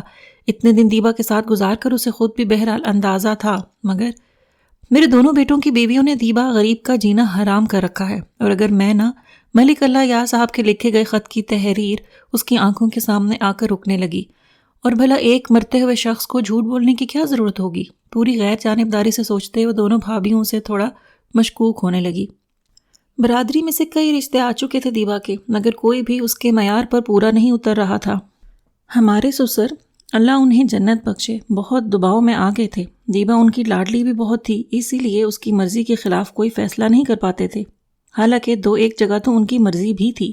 دونوں بھابیاں تفصیل سناتی رہیں. سارا کو ان خاندانی قصوں سے کوئی خاص کیا عام سے بھی دلچسپی نہیں تھی، مگر ان کی خاطر مروتاً سنیں گئی. خدا گواہ ہے کہ ہم نے اپنے سسر کی خدمت میں کوئی کسر نہ اٹھا رکھی تھی. آخر وقت میں تو ان کا دل ہماری طرف سے صاف بھی ہو گیا تھا، مگر اس لڑکی نے تو انہیں ہماری طرف سے بدظن کرنے میں کوئی کسر نہیں چھوڑی تھی. اللہ معاف کرے. بس سارا کو لگا کہ چھوٹی بھابھی زیادہ صاف گوئی کا مظاہرہ کر جاتی ہیں. دیبا کو ان لوگوں کے ساتھ مستقل کھچا کھچا سا رویہ سامنے نظر آ رہا تھا. ایک بار بھی وہ لوگ اسے ایک دوسرے کو مخاطب کرتی ہوئی نظر نہیں آئی تھیں. ویسے بھی یہاں دیبا کے بہت سارے ددیالے رشتہ دار موجود تھے، اور وہ سارا وقت انہی کے ساتھ بیٹھی رہی تھی، اور کسی ایک سے بھی اس نے سارا کو متعارف کرانے کی ضرورت نہیں سمجھی تھی. اگلے دن روانگی تھی. سارا تو کیا، ابا کو بھی پوری امید تھی کہ دیبا ضرور ہی کچھ دن کے لیے وہاں رکے گی، مگر وہ اپنا بڑا سا سوٹ کیس سنبھالے ان کے ساتھ ہی واپس چلنے کے لیے تیار تھی. میزبانوں نے بھی جواباً اسے ایک بار بھی مروتاً ہی صحیح رکنے کے لیے نہیں کہا تھا. تم مجھ سے اب کچھ پوچھنے مت بیٹھ جانا. گھر واپس پہنچنے کے فوراً بعد ہی ابا اماں سے کہہ رہے تھے، بیچارے ملک صاحب تو اب رہے نہیں جو دیبا کے سر پر شفقت کا ہاتھ رکھتے، اور رہے باقی گھر کے لوگ تو انہیں تو دیبا سے کوئی دلچسپی ہے ہی نہیں، بلکہ دلچسپی کیا، وہ تو اسے ایک طرح سے بوجھ ہی سمجھتے ہیں. سارا وہیں کمرے میں تھی، بے ساختہ ہی کہہ اٹھی، دونوں بھابیاں بہت اچھی ہیں ابا، مخلص اور ہمدرد قسم کی. اس قسم کی تو بالکل بھی نہیں لگتی. کہ سارا تم جا کر دیکھو کچن میں سومی کر کیا رہی ہے، آخر اب تک چائے نہیں بن پائی ہے اس کی. اماں نے بہت سرد لہجے میں اس کی بات کاٹ ڈالی. صاف محسوس ہو رہا تھا کہ نہ انہیں ابا کی دیبا کی طرف سے پیش کردہ صفائی میں دلچسپی تھی، اور نہ ہی سارا کی طرف سے دکھائے جانے والی تصویر کے دوسرے رخ کی اصلیت میں، بلکہ شاید انہوں نے تو ڈھنگ سے ان لوگوں کی باتیں سنی بھی نہیں تھیں. بڑا ہی عجیب سا رویہ تھا ان کا. سارا گھبرا کر ان کے نزدیک چلی آئی. آپ کی طبیعت تو ٹھیک ہے نا اماں؟ میں بالکل ٹھیک ہوں. تم لوگ سفر کر کے آئے ہو، تھوڑی دیر آرام کر لو. وہ اپنے سرہانے رکھے تکیوں کو دوبارہ سے ٹھیک کرنے لگیں. سارا کو پتہ نہیں کیوں ایسا لگا جیسے وہ محض اسے اپنے سامنے سے ہٹانا چاہ رہی تھی. دل ہی دل میں الجھتی ہوئی ان کے کمرے سے باہر نکل آئی. 3-4 دن کی گھر سے دوری اور ایک لمبا سفر کر لینے کے بعد والی سخت قسم کی تھکان گھیرے میں لے رہی تھی. اس روز سبھی جلدی سونے کے لیے لیٹ گئے. دیبا تو بہت پہلے ہی اپنے کمرے میں جا چکی تھی. سارا کی آنکھیں لیٹتے ہی بند ہونے لگی تھیں. اپنا گھر، اپنا کمرہ، اپنا تکیہ، ایک بڑی سکون بخش خود فراموشی کی سی کیفیت طاری ہونے لگی. پاس لیٹی سومی ابھی باتیں کرنے کے موڈ میں تھی. سوال پر سوال کیے جا رہی تھی. سارا ہاں ہوں میں جواب دیتی رہی. تبھی بات کرتے کرتے سومی چپ سی ہو گئی. خاموشی کا یہ چھوٹا سا وقفہ جو ان دونوں کے بیچ آیا تھا بہت غنیمت تھا. سارا دیوار کی طرف کروٹ لیتے ہوئے بس سونے ہی لگی تھی کہ سومی نے اسے ایک بار پھر پکار لیا. سارا آپا. آنکھیں بند کی وہ بڑبڑائی. ممانی نے معاذ بھائی کا رشتہ دیا ہے دیبا باجی کے لیے. سومی نے جیسے کوئی اسم سا پڑھا تھا. سارا کی آنکھیں ایک جھٹکے سے کھلیں اور سامنے نیم اندھیری دیوار پر جم سی گئیں. ممانی کا فون آیا تھا. اب اگلے جمعے کو باقاعدہ رشتہ لے کر آئیں گے وہ لوگ. مجھے تو سچی بات ہے بہت ہی افسوس ہو رہا ہے. معاذ بھائی تو بالکل بھی ایسے نہیں لگتے تھے، لالچی یا خود غرض قسم کے. شاید ممانی اور ان کی بیٹیوں نے انہیں مجبور کیا ہو، یا پھر وہ آگے بھی کچھ کہہ رہی تھی، مگر وہ سب بالکل ہی غیر ضروری سا تھا. کس نے کیا کیا، کیا فرق پڑتا تھا؟ اور شاید کسی بھی امید کے ٹوٹنے کا سب سے زیادہ امکان بھی تبھی ہوتا ہے جب اس کے پورے ہونے کا یقین ہونے لگتا ہے. داہنی آنکھ کے کونے سے ایک آنسو چپکے سے تکیے میں جذب ہوا تھا. وقت مسلسل گزرتا ہے، اور شاید اس کی سب سے اچھی بات ہی اس کا مستقل گزرتے رہنا ہی ہے. کاسے میں گرتے ہوئے خواب، امیدیں، حوصلے، مایوسی، خوشی، غم سب ہی ایک مخصوص دورانیہ میں اس کی بے رحم کسوٹی پر پرکھے جاتے ہیں اور اپنی اصل اوقات سے آگاہ ہوتے ہیں. معاذ نے سر کو ہلکے سے جھٹکتے ہوئے خود کو سوچ بچار والی کیفیت سے باہر نکالا. میں بھی کیا کنوتیوں والی لائن پکڑ کر چل پڑا ہوں. شاید کچھ زیادہ ہی فرصت ہے. اپنے خوبصورت سجے سجائے فلیٹ کی بالکنی میں کھڑے ہو کر باہر کا نظارہ کرتے ہوئے وہ اکثر ہی کہیں سے کہیں پہنچ جاتا تھا. زندگی کا بھی کوئی ٹھکانہ نہیں ہے. کبھی تو برسوں ایک سی تکا دینے والی روٹین میں گزرتی چلی جائے گی، اور کبھی اس تیزی سے پٹڑی بدلتی چلی جاتی ہے کہ روزانہ ایک نیا منظر۔ کراچی کے گھسے پٹے اکتا دینے والے معمول کے بعد اب اسلام آباد میں گزرنے والا وقت معاذ کو ایک نعمت ہی محسوس ہوتا تھا، جہاں خوشی اور خوشحالی دونوں ہی کا دور دورہ تھا، اور یہ دونوں نعمتیں ایک ساتھ حاصل ہونا دل کو کیسا گہرا سکون عطا کرتی ہیں۔ واپس اندر جانے سے پہلے اس نے ایک لمحے کے لیے رک کر سکون کے اس احساس کو اپنے اندر اترتا محسوس کرنا چاہا، مگر اندر سے دیبا آوازیں دے رہی تھی، معاذ تمہاری امی کا فون ہے، آ کر سن لو، ورنہ پھر وہ کہیں گی کہ میں تمہیں جان بوجھ کر نہیں بلاتی ہوں۔ تھوڑا سا جھنجھلاتے ہوئے وہ بالکنی میں کھلنے والے دروازے میں آ کر کھڑی ہو گئی۔ وہ ہنستا ہوا اندر چلا آیا۔ دیبا اور اس کی امی کے درمیان وہی ساس بہو کی روایتی سی کھینچا تانی شادی کے فوراً بعد ہی سے شروع ہو چکی تھی۔ تمہاری بیوی کی بڑی مہربانی جو اس نے تمہیں ہم سے بات کرنے کی اجازت دے دی، دوسری طرف سے امی کہہ رہی تھی۔ دیبا کا نام لینے سے وہ اکثر ہی گریز کرتی تھیں اور ان کی بات عموماً تمہاری بیوی کے الفاظ سے ہی شروع ہوتی تھی۔ آپ ہی کی پسند ہے، لیکن اب آپ یہ بات مانتی ہی نہیں ہیں۔ معاذ مسکراتے ہوئے یہ بات انہیں اکثر ہی باور کراتا تھا، جس پہ وہ چڑ سی جاتی تھیں، پر اس وقت وہ کچھ چپ سی ہو گئیں۔ بھولی تو خیر نہیں ہوں۔ ماؤتھ پیس کے دوسرے سرے پر وہ بہت تھکی ہوئی سی محسوس ہو رہی تھی، مگر اپنے کیے قابل آج بھی کیا ہے۔ ایسا نہ سوچا کریں امی، دیبا بہت اچھی ہے، بس تھوڑی سی مس انڈرسٹینڈنگ ہو رہی ہے آپ لوگوں کے درمیان۔ اس وقت فون کیسے کر لیا آپ نے؟ گھر میں تو سب ٹھیک ہے نا؟ تمہارے پھپھا بیمار ہیں، معلوم تو ہوگا ہی تمہیں، بس یاد دہانی کے لیے فون کیا ہے کہ چند منٹ نکال کر ان کی خیریت ضرور دریافت کر لینا۔ دیبا کے بارے میں مزید کسی اظہار رائے کے بجائے انہوں نے مختصر سی بات کے فوراً بعد ہی فون بند کر دیا۔ چند لمحے وہ کچھ الجھا ہوا سا وہیں بیٹھا رہا۔ امی دن بدن زیادہ رکھائی برتنے لگی تھیں اور دونوں بہنیں ان سے بھی 4 قدم آگے۔ معاذ کو سوچنے پر بھی یاد نہیں آ رہا تھا کہ اس کی ان دونوں سے تفصیلی بات چیت ہوئے کتنے دن ہو چکے تھے۔ معاذ، تمہیں یاد تو ہے نا کہ مجھے آج شام 5 بجے؟ دیبا اپنے کمرے سے نکل کر لاؤنج میں آ کھڑی ہوئی تھی، تبھی ایک دم معاذ کو امی کی یاد دہانی یاد آئی۔ دیبا، پھپھا کی طبیعت خراب ہے، کسی وقت ان کی طبیعت پوچھ لینا۔ کچھ ٹھٹک کر اس کی شکل دیکھنے لگی۔ یہی اطلاع دینے کے لیے فون کیا تھا امی نے؟ دل میں ابھرتی ہوئی ناگواری کو بمشکل دباتے ہوئے اس نے پوچھا۔ ہاں، میرا خیال ہے ابھی کر لو، رات کو واپسی میں تو تمہیں دیر ہو جائے گی۔ کر لوں گی تھوڑی دیر میں، ابھی تو گھر پر ہی ہوں نا۔ چلو ٹھیک ہے۔ وہ بڑے مطمئن سے انداز میں میز پر رکھا اخبار سامنے پھیلا کر بیٹھ گیا۔ سامنے والے کمرے میں سے اس کے بیٹے کی رونے کی آوازیں آ رہی تھیں۔ اس کی میڈ شاید اسے بہلانے میں ناکام ہو رہی تھی۔ معاذ کا دھیان خود بخود ہی اس طرف جانے لگا۔ بیٹے سے اسے تھی بھی بے حد محبت۔ آج ایک اتفاقی چھٹی کی وجہ سے وہ اس وقت گھر پر تھا، اور چھٹی کے دن کے لیے دیبا پہلے سے ہی ڈھیر ساری مصروفیت جمع کیے رکھتی تھی۔ بچے کا رونا بند نہیں ہوا تو وہ اٹھ کر اس کے کمرے کی طرف چلا گیا۔ بچے کو لے کر واپس آیا تو دیبا موبائل پر مصروف تھی۔ دیبا کا سوشل سرکل پچھلے کچھ سالوں میں بڑھ چکا تھا۔ بطور شاعرہ اچھی خاصی پہچان حاصل کرتی جا رہی تھی۔ اسلام آباد آنے والے ہر شاعر یا ادیب کے اعزاز میں وہ اپنی ہی ترتیب دی ہوئی ادبی سوسائٹی کی طرف سے ایک استقبالیہ دینا خود پر فرض کیے رکھتی تھی۔ ہفتوں اسی ایک قصے کا چرچا ہوتا، ساتھ میں معاذ کو بھی ایک قسم کے فخر کا احساس ہوتا، بلکہ دلایا جاتا۔ ایک خوش بختی جو محض اتفاقاً ہی اس کے حصے میں آ گئی تھی، اس کا سبب صرف اور صرف اس کی شادی کا دیبا سے ہو جانا تھا۔ یہ اب وہ خود بھی مانتا تھا۔ چیزیں کیسے بدل جاتی ہیں، اچھا کیا ہے، برا کیا، خوشی ناخوشی میں، اور پھر ناخوشی واپس خوشی کا روپ کس طرح دھارتی ہے۔ اپنے زندگی کے موجودہ سیٹ اپ میں زندگی گزارتے ہوئے اس نے کئی بار حیران ہو کر اس معاملے پر سوچا، شاید خود اپنے آپ سے بڑھ کر ناقابل بھروسہ چیز کوئی دوسری ہے بھی نہیں۔ دیبا اپنی ادبی سوسائٹی کی صدارت کے لیے جا چکی تھی، اور سارے دن کی مصروفیت میں گھر پر ہونے کے باوجود بھی اسے کراچی فون کرنے کی فرصت نہیں ملی تھی، اور یہ فرصت اسے اکثر ہی نہیں ملا کرتی تھی۔ دیبا بیچاری پر بہت ذمہ داریاں ہیں امی، وہ جان بوجھ کر کسی کو بھی نظر انداز نہیں کرتی ہے۔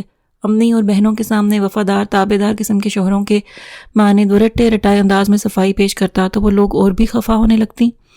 اس وقت وہ خود ہی فون ملانے بیٹھ گیا تھا۔ معلوم نہیں کتنے عرصے بعد اس نے یہ نمبر ملایا۔ خدا کرے کہ بس سارا فون نہ اٹھائے۔ دل سے بے ساختہ ہی اٹھتی ہوئی یہ خواہش ایک اور حیرانی کی مانند تھی۔ تو کیا اتنا عرصہ گزر جانے کے بعد بھی وہ سارا سے اتنا زیادہ خائف ہے کہ اس کی آواز تک کا سامنا کرنے سے گھبرا رہا ہے؟ فون کے سلسلے کو منقطع کر کے اس نے پہلے خود کو کمپوز کرنا چاہا۔ بے وقوفی کی بھی حد ہے، اسے بھلا کیا ضرورت پڑی ہے سارا سے خائف ہونے کی؟ کون سے قسمیں وعدے ان کے درمیان ہوئے تھے جو وہ شرمندہ ہوتا پھرے؟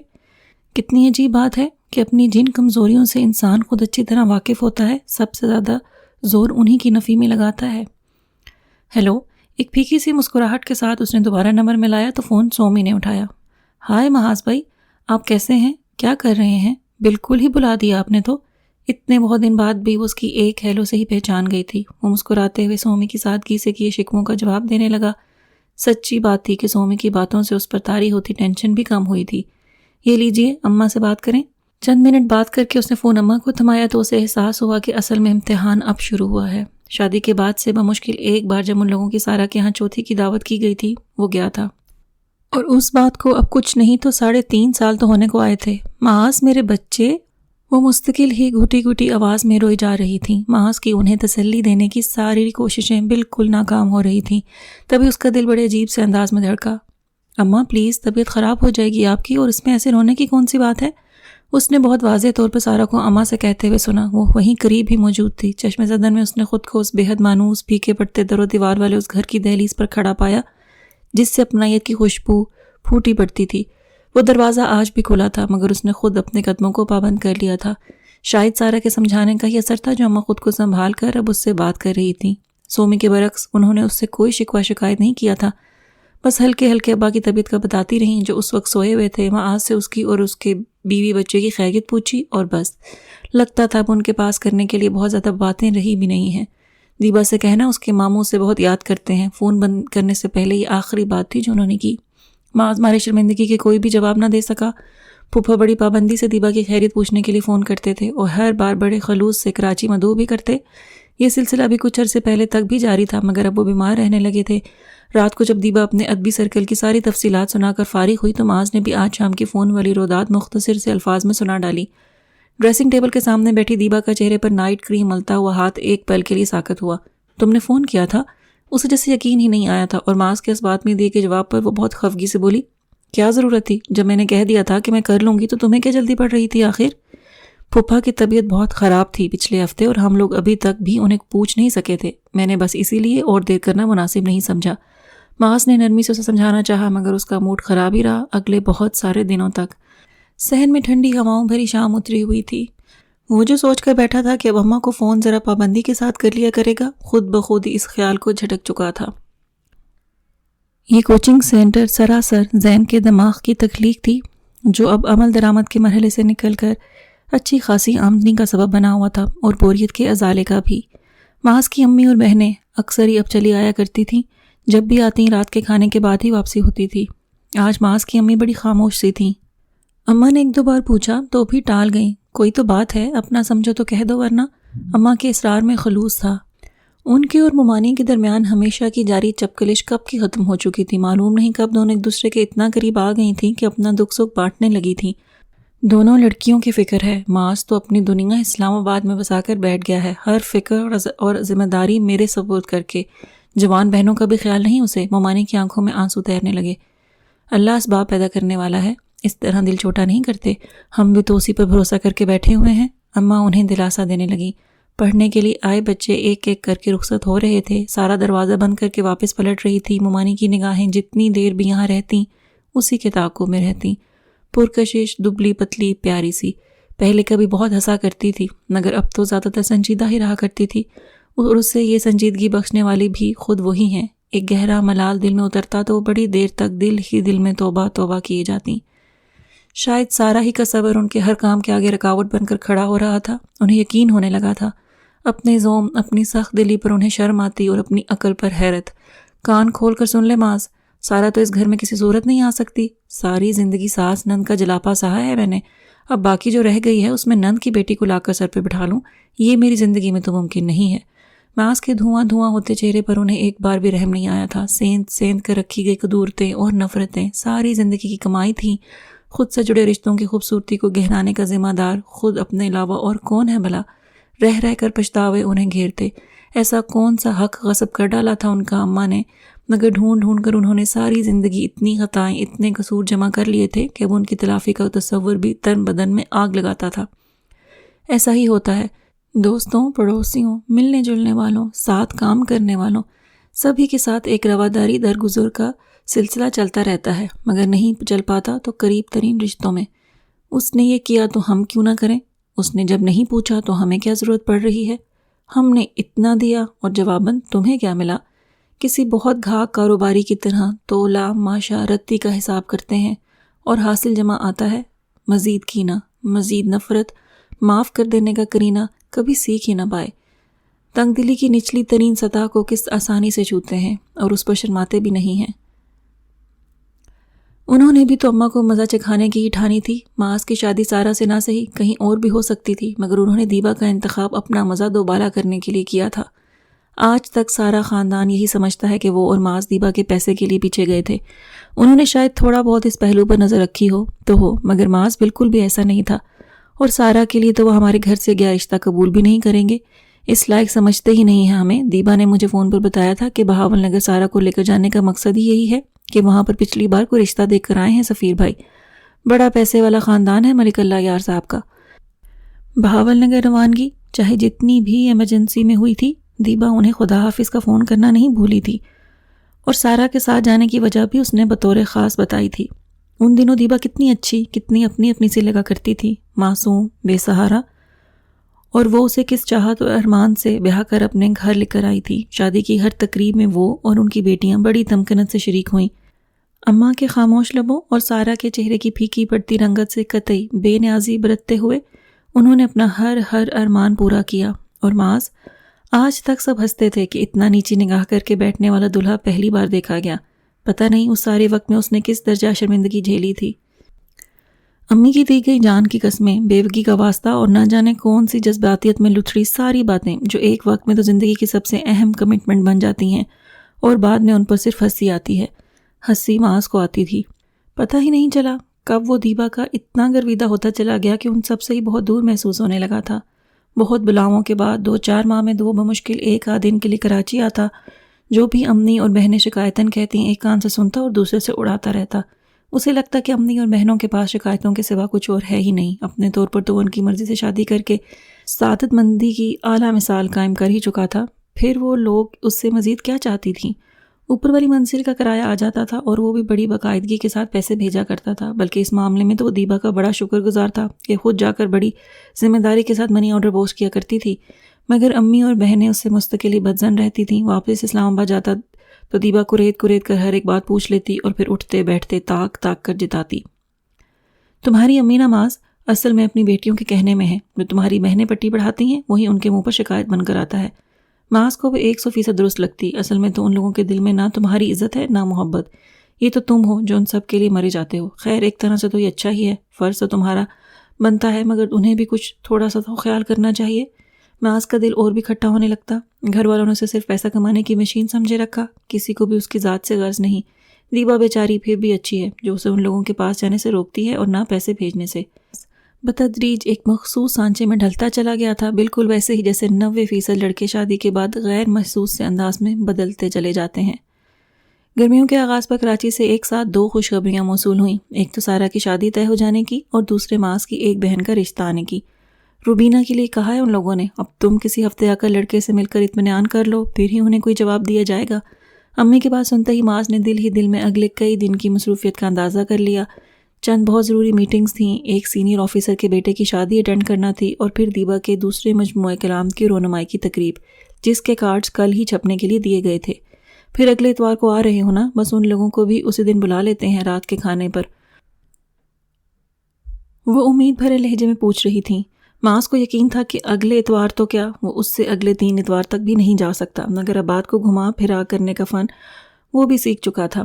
ایسے امی کہ آفس میں آج کل کام بہت زیادہ بڑھا ہوا ہے، میں آپ کو کچھ دن بعد اپنا پروگرام بتا دوں گا، ٹھیک ہے؟ اچھا، وہ تھوڑی سی مایوس ہو کر تاکید کرنے لگیں، جیسے بھی ہو سکے ٹائم ضرور نکال لینا بیٹا، اس کام کو اب ٹالا نہیں جا سکتا ہے۔ دیبا کو پتہ چلا تو وہ بگڑنے لگی، کتنے کام پڑے ہیں یہاں، تم نے صاف کیوں نہیں بتایا انہیں؟ لڑکا تو امی خود بھی دیکھ سکتی ہیں، اور بھی 10 لوگوں سے پتہ کروایا جا سکتا ہے، مگر انہیں تو ہمیں پریشان کرنا ضروری ہے۔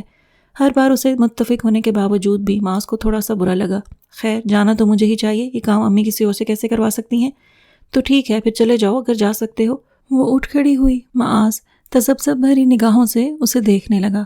تمہارا اصل مسئلہ یہ ہے معاذ کہ تم سے کبھی بھی کوئی فیصلہ خود نہیں ہوتا، تم ہمیشہ چاہتے ہو کہ دوسرے تمہارے بارے میں کوئی فیصلہ کریں تاکہ تم صحیح یا غلط کی ذمہ داری قبول کرنے سے بچ جاؤ، اور یہی تمہاری سب سے بڑی کمزوری ہے۔ وہ بڑی بے نیازی سے اس کی بظاہر بہت کامیاب اور سمارٹ شخصیت کا تجزیہ کرتے ہوئے باہر چلی گئی۔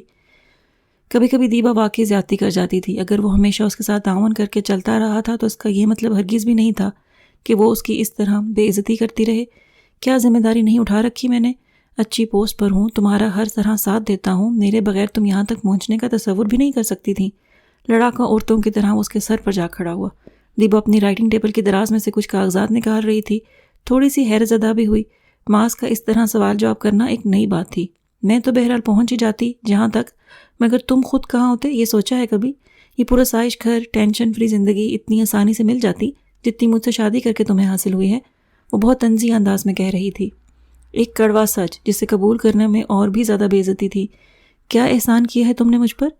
یہ فلیٹ اگر خریدا ہے تو خود اپنے لیے، اپنے آرام، اپنے اسٹیٹس کی خاطر۔ اچھا بھلا گھر تھا کراچی میں، کیوں نہیں رہا گیا تم سے وہاں؟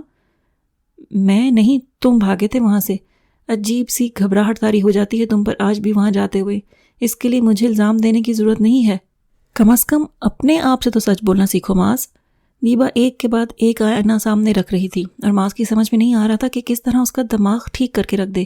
یہ وہی دیبا تھی جو شادی سے پہلے اور بعد میں بھی اسے یہ باور کرانا نہیں بھولتی تھی کہ وہ کتنا بہترین اور باصلاحیت شخص ہے۔ دیبا کے موبائل کی بیل ہونے لگی تو وہ ساری بحث کو یہیں چھوڑ کر فون اٹھا کر اپنے کمرے کی طرف چلی گئی۔ ماس بالکنی میں آ کھڑا ہوا۔ باہر کا سرسبز نظارہ ہمیشہ ذہن کو ریلیکس کرنے میں مدد دیتا تھا۔ چند منٹ گزرے تو اس کا غصہ بھی ٹھنڈا ہونا شروع ہوا۔ دیبا کچھ اتنی زیادہ غلط بھی نہیں تھی۔ جب اسے پتا تھا کہ وہ ابھی کراچی جانے کے لیے وقت نہیں نکال سکتا ہے تو اسے دیبا کے کہنے کا برا ماننا ہی نہیں چاہیے تھا۔ ایک بیکار کی بحث بات کو لمبا کرتی چلی گئی، اور یہ بھی ایک حد تک ٹھیک ہی تھا کہ کراچی چھوڑنے کا فیصلہ جتنا دیبا کا تھا اس سے کہیں زیادہ خود اس کے اپنے دل کی آواز تھا۔ سارا کا سامنا کرنے کا خیال آج تک بڑا کٹھن گزرتا تھا ان دونوں کو۔ ماز نے بے اختیار ہی سر کو ہلکے سے جھٹکا، مگر بے سود۔ اور جب وہ سب محض ایک وقتی لگاؤ تھا، اور یقیناً وقتی لگاؤ ہی تھا، تو پھر اب تک تکلیف کیوں دے رہا ہے؟ جسے بہت تھک کر اس نے کچھ سوچنا چاہا، کاش زندگی میں بہت ساری چیزوں کی وضاحت اتنی ہی آسان ہو جیسی کہ کہانیوں میں۔ ماس کو اپنے بہت سارے ایسے پرانے دوست یاد آ کر رہ گئے جو کسی وقت میں کن کن لڑکیوں کی محبت کے دعوے دار رہے تھے، اور پھر چند ہی سالوں میں ایک آدھ کو چھوڑ کر سب ہی کسی نہ کسی مصلحت کا شکار ہو کر زیادہ سوٹیبل لڑکی سے بیاہ رچا چکے تھے، اور اب اتنی خوش و خرم زندگی گزار رہے تھے کہ انہیں دیکھ کر رشک آتا تھا۔ پھر دل میں ایک پھانس سے چبھی رہ جانے کا سبب آخر کیا تھا؟ یا پھر ہر دل میں کوئی نہ کوئی پھانس اندر کہیں سب کی نگاہوں سے دور چھپی رہ ہی جاتی ہے؟ اصل میں تو یہ ساری زندگی ہی بڑی کنفیوژن کا کھیل ہے۔ تھک ہار کر جیسے سب کچھ اپنے حال پر چھوڑ کر وہ واپس اندر چلا آیا۔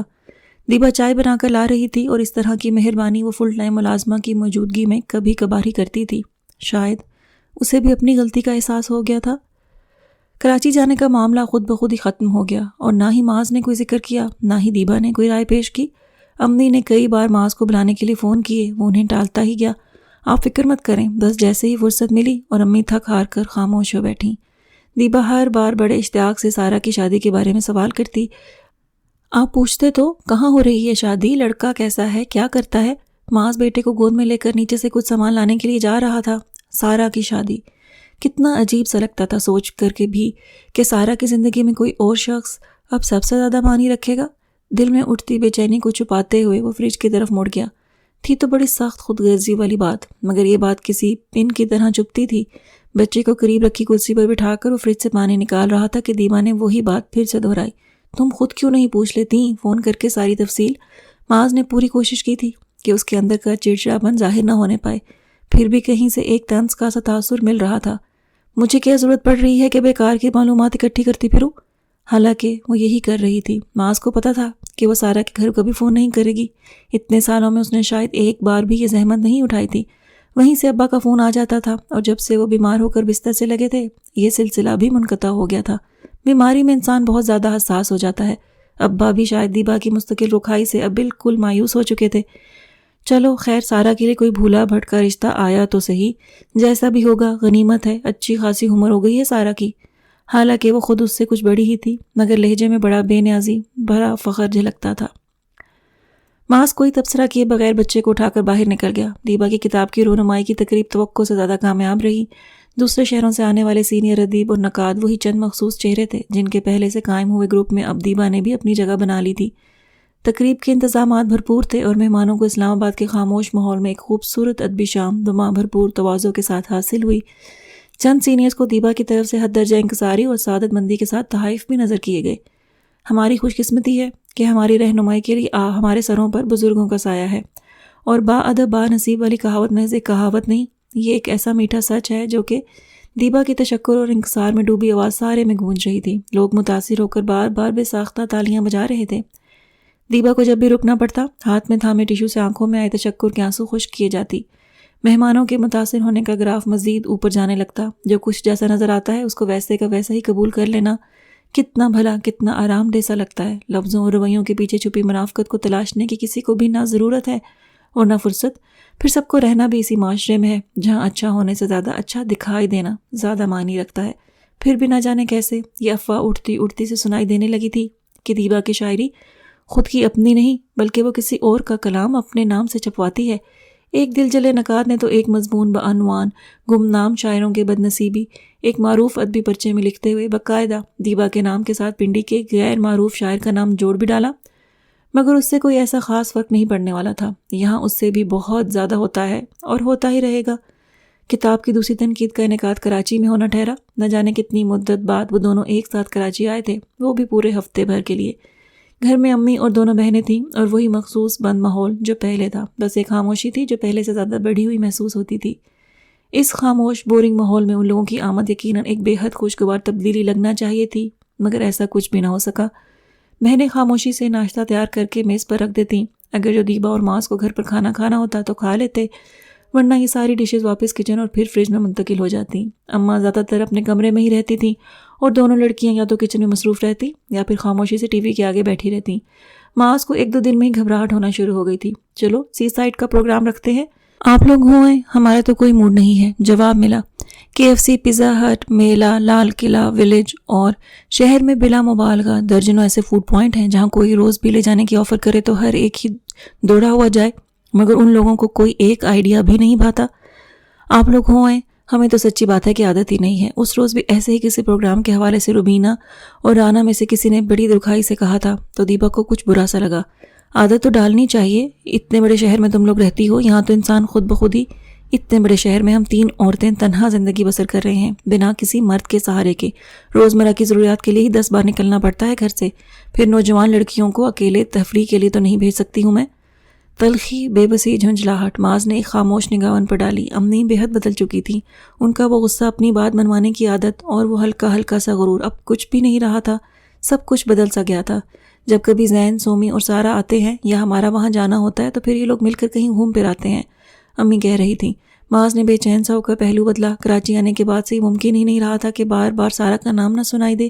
ایک تواتر کے ساتھ یہ ذکر جاری و ساری تھا، سارا کی خوبصورتی جس کا وہ بھی معترف تھا، سارا کا سلیقہ۔ امی اور بہنوں نے پچھلے 2 دنوں میں جتنی گنی چنی باتیں کی تھیں اس میں سارا کی تعریف 90% تو ضرور ہی تھی۔ امی کمرے میں جا چکی تھیں، ان کی مایوسی اور افسردگی ماس کو کچھ شرمندہ سا کر رہی تھی۔ پتہ نہیں کیوں یہ سمجھ لیا جاتا ہے کہ صرف پیسے دے کر والدین اور بہنوں کے حقوق ادا ہو جاتے ہیں، اور پیسے بھی بھلا کتنے۔ ماس کو اپنی بھاری بھرکم تنخواہ میں سے بھیجے گئے وہ قلیل سے روپے یاد آئے جن کے پوسٹ کرنے پر وہ اکثر ہی دیبا کا شکر گزار ہوتا تھا۔ وہ لاؤنج سے اٹھ کر ان کے پاس آ بیٹھا۔ آپ بہت کمزور ہو رہی ہیں، میں آج ہی کسی اچھے ڈاکٹر سے ٹائم لینے کی کوشش کرتا ہوں۔ شاید اپنے آپ کو ہی مطمئن کرنے کے لیے اس نے تھوڑا سا ذمہ دار بن کر کہا، نہیں میں بالکل ٹھیک ہوں، کبھی کبھار کوئی چھوٹی موٹی تکلیف ہوتی ہے تو آگے مین روڈ پر ڈاکٹر عارف کا کلینک ہے، ان کو دکھا دیتی ہوں، بیچارے بڑا خیال کرتے ہیں اور پیسے بھی یہاں کے دوسرے ڈاکٹروں سے بہت ہی کم ہیں۔ انہوں نے بہت سادگی سے ہی ان سے منع کیا تھا، مگر ماس کی آنکھوں میں آنسو سے آنے لگے۔ اسلام آباد کا وہ پرتعیش لائف سٹائل، چھوٹی چھوٹی بیماریوں پر بڑے سے بڑے ڈاکٹرز کے لمبے چوڑے بل اور دیبا کی PR بڑھانے کے چکر میں وہ اندھا دھوند کیے جانے والے خرچے، ان 6-8 دنوں میں کیا ان سب باتوں کا ازالہ ممکن ہو جائے گا جنہیں اس نے ایک بالکل لا تعلق اور بے حد آرام دہ زندگی گزارتے ہوئے بالکل بھلائے رکھا تھا۔ تبھی اسے بے حد ضروری بات بھی یاد آئی، تھوڑی سی دیر تو ہو گئی تھی مگر پھر بھی، وہ رشتہ جو آپ نے روبینہ کے لیے مجھے بتایا تھا، اس لڑکے کو کیوں نہ بلا لیں کسی روز کھانے پر؟ اچھا ہے، میں بھی مل لوں گا اس سے۔ دل ہی دل میں اس نے روبینہ کی شادی بڑی ذمہ داری اور شان و شوکت سے کرنے کا فوری پروگرام بناتے ہوئے سوچا۔ امی نے ایک خالی خالی سی نگاہ ماس کے چہرے پر ڈالی اور پھر ہلکے سے بولی، وہ بات تو کب کی ختم ہو گئی بیٹے، تم یہاں آئے نہیں، وہ لوگ کب تک انتظار کرتے؟ اچھی لڑکیوں کی کوئی کمی تو نہیں ہے؟ کچھ دیر کے لیے جیسے ان لوگوں کے بیچ کوئی بھی بات کرنے کے لیے نہیں رہ گئی تھی۔ میں بہت شرمندہ ہوں امی، آپ مجھے ایک بار اور یاد دہانی کرا دیتی؟ وہ بمشکل خود کو کمپوز کر سکا تھا۔ کتنی بار تو کہا بیٹا۔ امی کے چہرے پر پھیلی افسردگی گہری ہو رہی تھی۔ پھر ایک دن دیبا نے فون اٹھایا تو اس سے بھی بڑی محنت کر کے کہا تھا کہ وہ تمہیں ایک دن کے لیے صحیح کراچی بھیج دے، مگر اس نے تو ڈھنگ سے بات بھی نہیں سنی۔ امی مثلاً دیبا کی بدتمیزی کا مظاہرہ کرتے جملے جوں کا توں ماس کو سنانے سے گریز کر گئیں، مگر وہ پھر بھی ایک دم ہی طیش میں آ کر اٹھ کھڑا ہوا۔ میں ابھی پوچھتا ہوں دیبا سے۔ نہیں اللہ کے واسطے معاذ، اب تو وہ سلسلہ ہی ختم ہو چکا، تو پھر بات بڑھانے سے کیا فائدہ؟ انہوں نے ہڑبڑا کر اس کا ہاتھ پکڑ لیا۔ دیبا کو ناراض کرنے کا مطلب اچھی طرح جانتی تھی۔ معاذ نے جو تھوڑا بہت گھر سے تعلق رکھا ہوا تھا وہ اور بھی نہ جانے کتنا کم ہو کر رہ جاتا۔ امی کے اصرار پر وہ واپس بیٹھ تو گیا، مگر دیبا کی طرف سے موڈ سخت خراب ہو رہا تھا۔ سارے معاملے کو خراب کرنے والی وہی تھی جو اسے تمام حقیقی ذمہ داریوں سے آنکھ چرائے رکھنے کی ترغیب دیتی چلی آئی تھی۔ خود اپنے آپ کو تھوڑا سا بری ذمہ کرنے کے لیے اس نے وہی گھسا پٹا سا رویہ اختیار کرنا چاہا، مگر امی شاید معاذ سے زیادہ بہادر، زیادہ حقیقت پسند ہو چکی تھیں۔ ایک چیز مکافات عمل بھی ہے معاذ، ہماری بدقسمتی ہے کہ ہم اسے بھولے رہتے ہیں۔ جب ہم کسی کے لیے سخت دلی کا مظاہرہ کرتے ہیں تو اس کی خوشیوں کو رون کر اطمینان محسوس کرتے ہیں، تو پھر کیسے یہ امید رکھ سکتے ہیں کہ خوشیاں چل کر ہمارے دروازے تک بھی آئیں گی؟ معاذ نے بیچ میں کچھ کہنا چاہا، مگر انہوں نے ہاتھ کے اشارے سے اسے روک دیا۔ ابھی ان کی بات پوری نہیں ہوئی تھی۔ ہیرے کو چھوڑ کر پتھروں کو سر کا تاج بنانے والوں کو پھر عمر بھر اسی پتھر کے ساتھ سر پھوڑنا پڑتا ہے معاذ۔ ہمیں بھی سارا کی قدر۔ ان کی آواز بھرانے لگی تو وہ خاموش ہو کر دوپٹے کے پلو سے اپنی آنکھیں خشک کرنے لگی۔ معاذ سن سا ہوا بیٹھا رہا، حالانکہ وہ انہیں بتانا چاہتا تھا کہ وہ کوئی ایسا ناخوش بھی نہیں ہے۔ دیبا کو اپنانے کا فیصلہ بے شک گھر والوں کا کیا ہوا تھا، مگر اس کے ساتھ ایک آرام دہ زندگی بسر کرتے ہوئے اس نے ہمیشہ ہی اس فیصلے کی افادیت کو دل سے تسلیم کیا تھا۔ جو زندگی آسانیاں اسے دیبا کے ساتھ حاصل رہی تھیں، ان کا سارا کے ساتھ تصور بھی نہیں کیا جا سکتا تھا، اور زندگی کے سفر میں آگے اور آگے بڑھنے کی جو لگن اور فراست دیبا کی ذات کا حصہ تھا، اس کا تو سارا کے لیے تصور بھی نہیں کیا جا سکتا تھا، مگر اس وقت کچھ بھی نہ کہا جا سکا۔ وہ جو اکثر ہی خود کو خاندان بھر میں سب سے زیادہ کامیاب قرار دیتا تھا، اس وقت اپنی خوش قسمتی پر نازا ہونے پر کچھ شرمندہ سا ہو رہا تھا۔ اپنے پھپھو کے گھر ضرور ہو کر آنا، تمہارے پھپھا بالکل بستر پر ہیں اور تم اب تک انہیں ایک بار بھی دیکھنے نہیں گئے ہو۔ امی تھوڑی دیر میں اپنی افسردگی سے باہر نکلیں تو اسے ہدایت دینا نہ بھولیں، اور اگر تمہاری بیوی مناسب سمجھے تو سارا کو شادی کا تحفہ بھی ضرور دے جانا، کیونکہ پھر شادی میں تو تم لوگ آنے والے نہیں ہو۔ ان لوگوں کے نہ آنے کا انہیں پہلے ہی سے یقین تھا۔ معاذ ذرا آ کر میری بات سن لو۔ دیبا دروازے میں سے جھانک رہی تھی۔ معاذ کا اتنی دیر امی کے پاس بیٹھ رہنا بڑی خلاف معمول سی بات تھی، اور اسے شاید اپنے معمول سے ہٹی ہوئی کوئی بھی بات اچھی نہیں لگتی تھی۔ یہاں اتنے سارے کام ہیں کرنے کے لیے، لوگوں سے ملنا ملانا ہے، مگر تمہیں تو جیسے پرواہ ہی نہیں ہے۔ اپنے کمرے میں پہنچتے ہی وہ بگڑنے لگی۔ تمہارے تو کام ختم ہوتے ہی نہیں ہیں، کبھی یہاں اور کبھی وہاں، خدا کے لیے بخش دو مجھے۔ جیسے بہت چڑھ کر معاذ نے اس کے سامنے ہاتھ جوڑے، بگڑا ہوا طنز لہجہ اور چہرے پر پھیلی ازحد بیزاری۔ دیبا نے بہت ششدر سا ہو کر اس کی شکل دیکھی۔ اتنی دیر سے وہ اپنی ماں کے ساتھ مذاکرات کر رہا تھا، یہ سب اسی کا کیا دھرا تھا۔ دیبا کو اس بات کا یقین ہونے لگا تھا۔ اسی لیے نہیں آتی ہوں یہاں، معلوم ہے کیا غم کھائے جا رہا ہے اس گھر کے لوگوں کو میری خوشیوں سے۔ جلتی ہیں ماں بیٹیاں، 2 دن بھی چین سے رہنے نہیں دیں گی۔ اس کی بلند آواز گھر میں گونجنے لگی۔ کھلے دروازے کے پیچھے امی اور بہنیں بوکھلا کر آ کھڑی ہوئی تھیں۔ معاذ، یہ کیا تماشا ہے؟ شریف گھرانوں میں یہ انداز ہوتے ہیں؟ امی اندر آ کر اسی پر ناراض ہونے لگیں، پر دیبا بات کو بڑھاتی ہی جا رہی تھی۔ دروازے سے کان لگا کر کھڑی رہتی ہیں، رہنے دیں یہ مکاری کی باتیں۔ پہلے بیٹے کو میرے خلاف چڑھاتی ہیں اور پھر اچھا بننے کی اداکاری بھی کرتی ہیں۔ آپ جیسے لوگ کی گھروں میں آگ۔ معاذ کو پہلی بار اندازہ ہو رہا تھا کہ وہ کتنی زیادہ بد لحاظ ہے اور انتہائی سخت تنگ دل بھی۔ وہ بہت میٹھے لہجے میں نہ جانے کس کا کلام اپنے نام سے سناتی تھی، بڑوں کی قدر و قیمت کے گن گاتی، بادب با نصیب کی کہاوت پر عمل پیرا۔ دیبا کوئی اور تھی، جس کی رفاقت پر دل میں ہوتی جبن کے باوجود بھی اس نے بارہا فخر محسوس کیا تھا۔ اس بد زبان تنگ نظر عورت سے بالکل مختلف ہستی معلوم ہوتی تھی۔ کون ہے اصل اور کون بس پرچھائی؟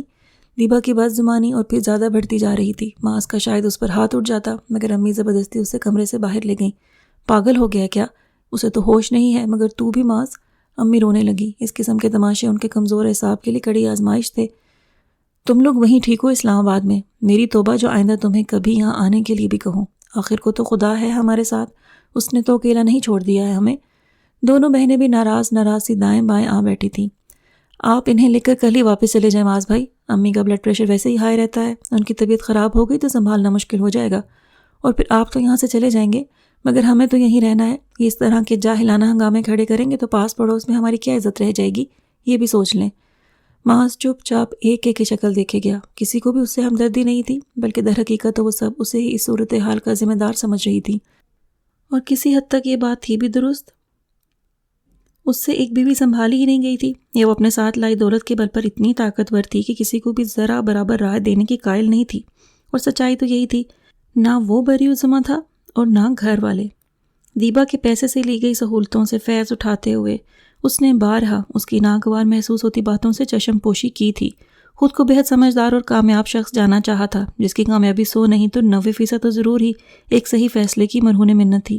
اور امی اور بہنیں، وہی صدیوں پرانی خود اپنے آپ سے شرمندہ کروانے والی ذہنیت، قریبی رشتوں میں الجھی ہوئی قدورتیں، مالدار بہو، شاندار جہیز۔ معاذ کی شادی پر امی اور بہنوں کو دیبا کی طرف سے ملنے والے زیورات کا کتنے ہی دن تک بہت فخریہ طور پر چرچا ہوتا رہا تھا۔ سارا سے شادی کرتے تو زیادہ سے زیادہ کیا مل پاتا؟ بس یہی سستے والے بنارسی سوٹ جیسے بیچاری سومی نے پہن رکھے تھے۔ مذاق میں ہی صحیح دونوں بہنوں نے ہنس ہنس کر ایسی ہی باتیں کی تھیں، مگر اب کچھ بھی یاد دلانا فضول تھا۔ جن خوبیوں کو کسی بھی انتخاب کے لیے بنیاد بنایا جاتا ہے انہیں بھلانے میں زیادہ دیر نہیں لگتی ہے۔ اگر 4 پیسے ہیں تو اپنے لیے ہی تو ہیں، کون سا ہم نے کوئی فائدہ اٹھا لیا ہے جو اس طرح کرتی ہیں؟ ایک بہن کہہ رہی تھی۔ دیبا کا شاندار جہیز اسلام آباد والے اپارٹمنٹ میں سجا ہوا تھا، جسے اس نے کسی کو بھی استعمال کرنے کی اجازت نہیں دی تھی۔ معاذ کا دل ایک دم ہی جیسے ہر بات سے اچاٹ ہوا جا رہا تھا۔ کہاں کھڑا ہوا تھا وہ، خود پر عائد فرائض سے قطعی غافل، دل کی حقیقی اطمینان سے محروم، ایک بھٹکا ہوا شخص۔ اب تم کہاں جا رہے ہو اکیلے ہی؟ اسے باہر کا رخ کرتے دیکھ کر امی اور بہنیں پیچھے پیچھے آئیں۔ یہاں وہ جب بھی آتا تھا اپنی موٹر بائک ہی استعمال کرتا تھا۔ مین گیٹ کھول کر اسے ہی باہر نکال رہا تھا، حالانکہ ابھی اسے خود بھی اندازہ نہیں تھا کہ وہ کہاں جانے کے لیے نکلا ہے، مگر امی کو یوں تشویش میں گھرا چھوڑنا بھی ٹھیک نہیں لگا۔ دوستوں سے ملنے جا رہا ہوں امی، بہت دن ہو گئے ہیں، ذرا دل ہی بہلے گا۔ چلو ٹھیک ہے، وہ مطمئن ہو کر بولی۔ اچھا ہی ہے، کچھ دیر اپنے پرانے دوستوں کے ساتھ بیٹھ کر ہنس بول لے گا۔ اس عورت نے تو زندگی عذاب بنا کر رکھ دی ہے غریب کی۔ گیٹ بند کر کے واپس آتے ہوئے بیٹیوں سے کہہ رہی تھی۔ بلا مقصد شہر کی سڑکوں پر بائک دوڑاتے ہوئے معاذ نے سارے مسئلے پر ایک بار بھی دھیان نہیں دینا چاہا۔ تھوڑی دیر کے لیے صحیح اپنے حال سے کٹ کر وقت کو گزار لینا بہرحال سہل تھا۔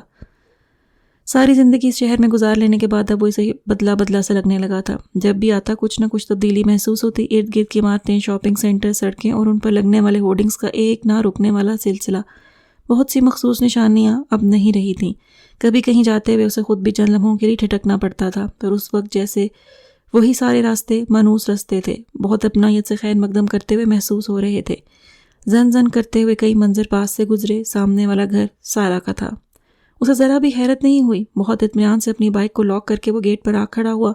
گیٹ کا سفید پینٹ جگہ جگہ سے اکھڑا ہوا تھا اور 3.5 سال پہلے بھی کچھ ایسا ہی تھا۔ بیل بجانے سے پہلے اس نے بہت نرمی سے اس بے رنگ سرد لوہے کے گیٹ کو اپنے ہاتھوں کی انگلیوں سے چھوا۔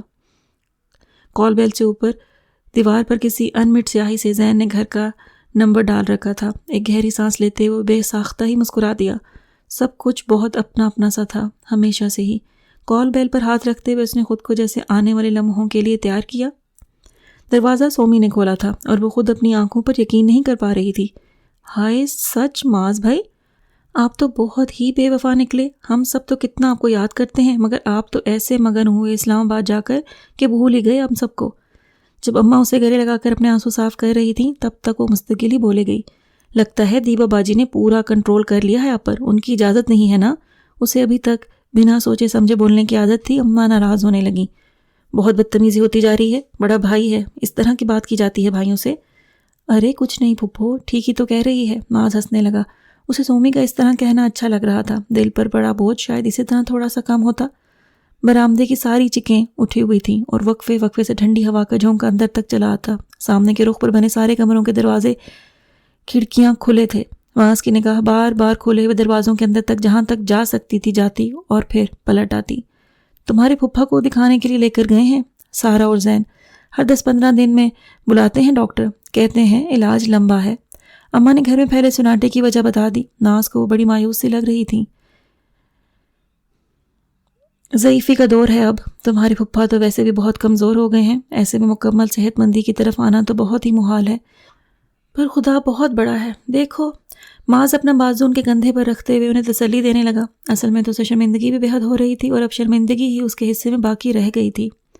اب تو تم ماشاءاللہ بڑے افسر لگ گئے ہو، اللہ اور بھی زیادہ ترقی دے، دل سے 5 وقت دعا نکلتی ہے تمہاری سلامتی کے لیے۔ معاذ کا سر جھکنے لگا۔ کیوں کرتی ہیں وہ بھلا اس کے لیے دعائیں؟ کس حساب میں اس کی ترقی پر خوش ہوتی ہیں؟ کوئی تن کے برابر بھی فیض پہنچا ہے انہیں اس کی آفیسری سے؟ وہ سب لوگ جن کے ساتھ وہ وقت گزرتا ہے جب کچھ کر دکھانے کی جدوجہد جاری ہوتی ہے، جو اس کمزور وقت میں مورل سپورٹ کا ذریعہ بنتے ہیں، کس خاموشی سے چپ چاپ پیچھے کھڑے رہ جاتے ہیں۔ سومی بہرحال کچھ نہ کچھ بولے ہی جا رہی تھی۔ ہمیں کیا لینا دینا آپ کے اسلام آباد سے؟ سچ، ہم تو شاید کبھی زندگی میں وہاں آئیں گے بھی نہیں۔ ہمارے لیے تو وہی معاذ بھائی اچھے تھے جو یہاں کراچی میں تھے، کم از کم ہمارے اپنے تو تھے۔ اماں زیادہ سختی سے خفا ہونے لگیں تو وہ ہنستی ہوئی چائے بنانے کے لیے چلی گئی۔ سارا کی منگنی کی تصویریں ہیں، بس گھر گھر کے لوگ تھے، یہاں سے بھی اور وہاں سے بھی۔ معاذ یک ٹک پرپل کلر کے خوبصورت سوٹ میں نظر جھکائے بیٹھی سارا کو تکے گیا جب اماں ایک چھوٹا سا البم نکال کے لے کر آئیں۔ آج پہلی بار اس نے اسے اتنے اہتمام سے تیار دیکھا تھا۔ ہو سکتا ہے کہ وہ اس کی اور دیبا کی شادی پر بھی اسی طرح تیار ہوئی ہو، مگر ان دنوں خود اس کا حوصلہ نہیں تھا سارا کو دیکھنے کا، بلکہ پچھلا سارا عرصہ ہی اچھے شریف لوگ ہیں ہمارے ہی جیسے، اور اچھا بھی یہی ہے، لڑکی کو سیٹ ہونے میں آسانی ہوتی ہے، خدا اسے خوش رکھے۔ بہت زیادہ پیسے کا کرنا بھی کیا ہے، اللہ کا شکر ہے کہ اس نے ہزاروں لاکھوں سے اچھے حال میں رکھا ہے۔ اماں کی آواز میں ایسی گہری طمانینت تھی جس کی وہ صرف تمنا کر سکتا تھا۔ تصویر میں سارا کو گھیرے بیٹھے عورتیں یقیناً اس لڑکی کی ماں اور بہنیں وغیرہ تھیں، سیدھی سادی گھریلو سی، جن کے چہرے خوشی سے چمک رہے تھے۔ سب سے اچھی بات تو یہ کہ لوگ لالچی نہیں ہیں، بہت سختی سے جہیز کے لیے منع کر رہے ہیں۔ لڑکا بذات خود بڑا خوددار ہے، تم ملو گے تو بہت پسند کرو گے۔ ان کے منہ سے نکلا ایک ایک لفظ معاذ کو منہ چڑھاتا ہوا لگ رہا تھا، جانتا بھی تھا کہ اماں اس پر طنز کرنے کا تصور بھی نہیں کر سکتی، مگر پھر بھی اس نے خود اپنے آپ کو ایسا ہی تو ثابت کیا تھا۔ یہ ہے لڑکا، بلال نام ہے۔ اماں نے ان رنگ برنگی تصویروں کے بیچ میں سے اس لڑکے کی ایک اکلوتی تصویر آخر کو برآمد کر ہی لی، سادہ سے شلوار قمیض میں ایک مسکراتی سی تصویر۔ معاذ کو پہلی نگاہ ہی میں وہ بے حد اچھا لگا، اس کی آنکھیں اور مسکراہٹ دونوں ہی اس کے دل کی اچھائی کو ظاہر کر رہی تھیں۔ اماں اس کی جتنی تعریف کر رہی تھیں وہ یقیناً اس سے بھی بڑھ کر تھا، اور جو خوش قسمتی قدرت کی طرف سے اس کے حصے میں آئی تھی وہ یقیناً اس کا حقدار تھا۔ معاذ کی آنکھوں کے آگے وہ تصویر دھندلانے لگی تو اس نے آہستگی سے واپس اماں کی طرف بڑھا دی۔ سومی چائے بنا لائی تھی، ساتھ میں کباب اور رولز وغیرہ۔ معاذ کو یاد تھا کہ ان کے یہاں ہمیشہ ہی کچھ نہ کچھ تیار ضرور ہی رہتا تھا۔ سومی بڑی ذمہ دار سی لگ رہی تھی، ابھی چند سال پہلے والی بے وقوف اور کام سے جان چھڑانے والی لڑکی سے بالکل مختلف۔ معاذ کا کچھ بھی لینے کو دل نہیں چاہ رہا تھا، مگر اماں اور سومی کی محبت کے آگے انکار بھی نہیں کیا جا سکتا تھا۔ تبھی کال بیل بج اٹھی۔ یہ لوگ اتنی جلدی کیسے آ گئے؟ شاید آج زیادہ رش نہیں تھا، سومی کہتے ہوئے گیٹ کی طرف چلی گئی۔ معاذ کا لبوں کی طرف جاتا ہوا کپ وہیں تھم کر رہ گیا۔ اب جب وہ یہاں آ ہی چکا تھا تو کسی سے بھی سامنا کرنا اتنا مشکل نہیں ہونا چاہیے۔ بہت عاجزہ ہو کر اس نے خود کو سرزنش کی۔ گیٹ کی طرف بالکل خاموشی تھی۔ وہ جو ایک مانوس سے شور کی توقع کر رہا تھا کچھ الجھن سی محسوس کرنے لگا، تبھی سومی واپس آتی دکھائی دی۔ کوئی صاحب ابا سے ملنے آئے ہیں، کہہ رہے ہیں کہ انتظار کر لیں گے۔ معاذ تم دیکھ لو، تمہاری پھپھا کو تو اچھی خاصی دیر لگتی ہے، پھر بھی اگر وہ انتظار کرنا چاہیں تو باہر والا کمرہ کھول کر انہیں بٹھا دو۔ اماں کے کہنے پر وہ اپنی ہی سوچوں میں الجھا ہوا دروازے تک آیا۔ میرا نام ملک سرفراز ہے، ملک اللہ یار مرحوم کا چھوٹا بیٹا، بہاول نگر سے آیا ہوں۔ سامنے کھڑا شخص اس کے کچھ پوچھنے سے پہلے ہی ہاتھ بڑھاتے ہوئے اپنا تفصیلی تعارف دے رہا تھا۔ جی، معاذ نے ہاتھ ملاتے ہوئے مسکرانا چاہا، مگر اسے لگا جیسے یہ بھی اختیار سے باہر کی بات تھی، کچھ بھی یاد کرنے کی ضرورت نہیں تھی۔ بہاول نگر، ملک اللہ یار اور دیبا، اسے بے اختیار ہی وہ دن یاد آنے لگا جب اس نے اندر آتے ہوئے دروازے پر کھڑے پوسٹ مین سے وہ ہلکا آسمانی لفافہ وصول کیا تھا۔ کاش وہ گھڑی ٹل ہی گئی ہوتی۔ اماں کی کہی ایک پرانی بات کسی بھولی ہوئی خواہش کی طرح یاد آئی۔ آپ سفیر الدین صاحب کے بیٹے ہیں نا؟ نومارد کو اپنی معلومات پر بھروسہ تھا، اس لیے بڑے یقین سے پوچھ رہا تھا۔ نہیں، میں ان کا بھتیجا ہوں۔ معاذ نے دانستہ اپنا نام نہیں بتایا۔ ملک اللہ یار خان کے خاندان سے اب دیبا کا کوئی واسطہ نہیں تھا، بلکہ اس نے رکھا ہوا ہی نہیں تھا۔ معاذ اور دیبا کی شادی میں شرکت کی بھی دعوت انہیں دیبا نے نہیں دی تھی۔ جو میرے خیر خواہ تھے وہ دنیا میں نہیں رہے، باقی جو ہیں انہیں تو میں رشتہ دار تو کیا، ملنے جلنے والوں کی فہرست میں بھی نہیں شمار کرنا چاہتی۔ شادی کے بعد بھی اس نے کئی بار بڑی ناگواری کے ساتھ کہا تھا، معاذ کا دل ہی نہ چاہا کہ وہ دیبا کے حوالے سے اپنا تعارف کروائے۔ اس چند منٹ کی ملاقات کی ویسے بھی کتنی اہمیت تھی، اور وہ جتنا بیزار تھا اس میں کسی کے بھی ساتھ رعایت برتنے پر تیار نہیں تھا۔ بہت رکھائی کے ساتھ اس نے اس گھر آئے مہمان کو ابا کے اسپتال میں دیر ہونے کے امکان سے آگاہ کیا۔ پھر بھی اگر آپ انتظار کرنا چاہیں تو۔ نہیں، پھر میں ان سے کل مل لوں گا، آج میں نے وکیل سے ٹائم لیا ہوا ہے۔ معاذ کے انداز بیان سے ہی متاثر ہو کر اس نے اپنا پروگرام بدلا تھا، تبھی وہ تھوڑا سا شرمندہ ہو کر مربتاً پوچھ بیٹھا، کیوں؟ خیریت؟ کوئی مقدمہ وغیرہ چل رہا ہے کیا؟ زمینداری کے سلسلے میں ہزاروں جھگڑے لگے ہی رہتے ہیں، اس نے یہی اندازہ لگایا تھا، مگر وہ جاتے جاتے رک گیا۔ معاذ کو ان کے چہرے پر پھیلے تذبذب کے آثار محسوس ہو رہے تھے۔ اب کیا بتاؤں آپ کو، بہرحال آپ ہیں تو گھر کے ہی آدمی، مرحوم باپ کی نیکی ہمارے گلے بڑی ہوئی ہے۔ معاذ کے بالکل قریب آتے ہوئے انہوں نے اپنی آواز غیر معمولی طور پر نیچی کی۔ ہماری ایک رشتہ دار لڑکی ہوتی تھی دیبا، آپ تو جانتے ہی ہوں گے، یہیں تو رہ رہی تھی۔ سفیر الدین صاحب نے بڑا احسان کیا تھا اسے اپنی سرپرستی میں لے کر۔ اب تو خیر اس کی شادی بھی انہوں نے کر دی اپنے عزیزوں میں۔ وہ سانس لینے کے لیے رکے تھے یا محض کا رد عمل دیکھنے کے لیے؟ کوئی اور ایسی بات جو اس کی زندگی میں پھیلے کوہر کو اور گہرا کرنے والی تھی؟ محض کا دل چاہا کہ وہ کچھ بھی سننے کے بجائے سر پٹ بھاگتا چلا جائے، کہیں کوئی روشن راستہ شاید مل ہی جائے۔ ابا جی مرحوم نے اپنی زندگی میں ہی اسے اپنے حصے میں سے بہت کچھ دے دیا تھا، مگر اس نے پھر بھی کچھ جھوٹے کلیم ہم پر ڈال دیے ہیں۔ انہوں نے ہاتھ میں پکڑے ہوئے کاغذات اس کے سامنے لہرائے۔ میرا چھوٹا بھائی اب یہیں کراچی میں رہتا ہے، آنا جانا لگا رہتا ہے۔ سفیر الدین صاحب سے یہی بات کرنا تھی کہ اسے سمجھائیں ہم بھی بال بچے دار لوگ ہیں، ایسی ڈیمانڈ کہاں تک پوری کر سکتے ہیں؟ مجھے تو لگتا ہے اس کا خاوند بھی کوئی بہت ہی گھٹیا اور لالچی آدمی ہے۔ اس کی شہ پر یہ سب۔ چند گاڑیاں مستقل ہارن بجا رہی تھیں۔ ملک سرفراز کی غلط پارکنگ آتے جاتے ٹریفک کی راہ میں مخل ہو رہی تھی۔ انہیں اپنی بات ادھوری ہی چھوڑنی پڑی۔ اچھا جی، کل ملیں گے پھر۔ آپ کے شہر کے لوگوں میں تو صبر ہی نہیں ہے، ہر ایک جلدی میں ہے۔ آتا ہوں بھائی، آتا ہوں۔ وہ سب کو تسلی دیتے ہوئے اپنی گاڑی کی طرف چلے گئے۔ محض ان کے خدا حافظ کے لیے لہراتے ہاتھ کے جواب میں ہاتھ بھی نہ اٹھا سکا۔ دیبا کے حوالے سے کہی گئی کسی بات میں کوئی نیاپن نہیں تھا، بس ایک خاموشی بھری تھکان تھی جو اندر ہی اندر مزید پھیلتی تھی۔ اور کتنی ہی زندگیاں ہیں جو اس طرح بے معنی نفرتوں اور غلط فہمیوں کی نظر مستقل ہی ہوتی رہتی ہیں۔ اپنے اختیار کے نشے میں سرشار ہو کر دوسروں کو مزہ چکھانے کا لطف آخر کو ایک طرح کی شرمندگی اور پھر لاچاری میں بدلتا ہے۔ اور اب یہاں اس پرانی طرز کے بنے ہوئے پھیکے پڑتے ہوئے رنگوں والے گھر میں، جس کو اس کے مکینوں کے مہتاب دل منور کیے ہوئے تھے، کے سامنے کھڑے ہو کر اپنی زندگی سے کوئی خوشگوار معنی ڈھونڈنے کی کوشش محض ایک حماقت کے سوا کیا تھی؟ معاذ بھائی، سومی دروازے میں سے جھانک رہی تھی۔ وہ صاحب چلے گئے کیا؟ ہاں۔ وہ چونک کر واپس اندر کی طرف مڑا، اور اب اسے بھی یہاں سے چلے ہی جانا چاہیے تھا، سارا کے آنے سے پہلے پہلے۔ اماں کو خدا حافظ کہنے اور بائک کی چابی اٹھانے میں اسے محض چند منٹ ہی لگے تھے۔ اچھا، تو کہانی ہو گئی ہے یہاں پہ ختم، اور پڑھتے پڑھتے نا میرے اب لفظ بھی آپس میں گھٹ مٹ ہونا شروع ہو گئے تھے، اتنی لمبی کہانی تھی۔ ارادہ میرا یہی تھا کہ میں اس کو 2 قسطوں میں کروں گی، لیکن بس پڑھتے پڑھتے پھر مجھے خیال آیا کہ اگر میں کر سکتی ہوں تو ایک میں کر دوں، کیونکہ ایسا ہوتا ہے کہ بعض دفعہ ایک قسط پر ویوز آتے ہیں اور دوسرے پر نہیں آتے، تو مجھے حیرت ہوتی ہے کہ کیسے لوگ ایک قسط سن کر پھر دوسرے کی سننے ہی نہیں آتے، کیا وجہ ہے؟ نہیں ویز ایک تو وہ بات، دوسرا کہانی جو تھی تو اس کے بارے میں کیا کہیں۔ ویسے مجھے نا حقیقت کے بہت قریب لگی ہے یہ کہانی۔ ٹھیک ہے، تھوڑی ڈیفرنٹ اینڈنگ تھی، بہت سارے لوگوں نے ایسا نہیں سوچا ہوگا کہ ایسا ہوتا جائے گا کہانی میں، کیونکہ یوزلی ہم یہی سوچتے ہیں کہ لڑکی کی حقیقت کھل جاتی ہے جو بیچ میں آتی ہے، اور پھر دوبارہ ہیرو ہیروئن مل جاتے ہیں، کچھ اس طرح۔ لیکن سچ پوچھے نا تو ایسا نہیں ہوتا۔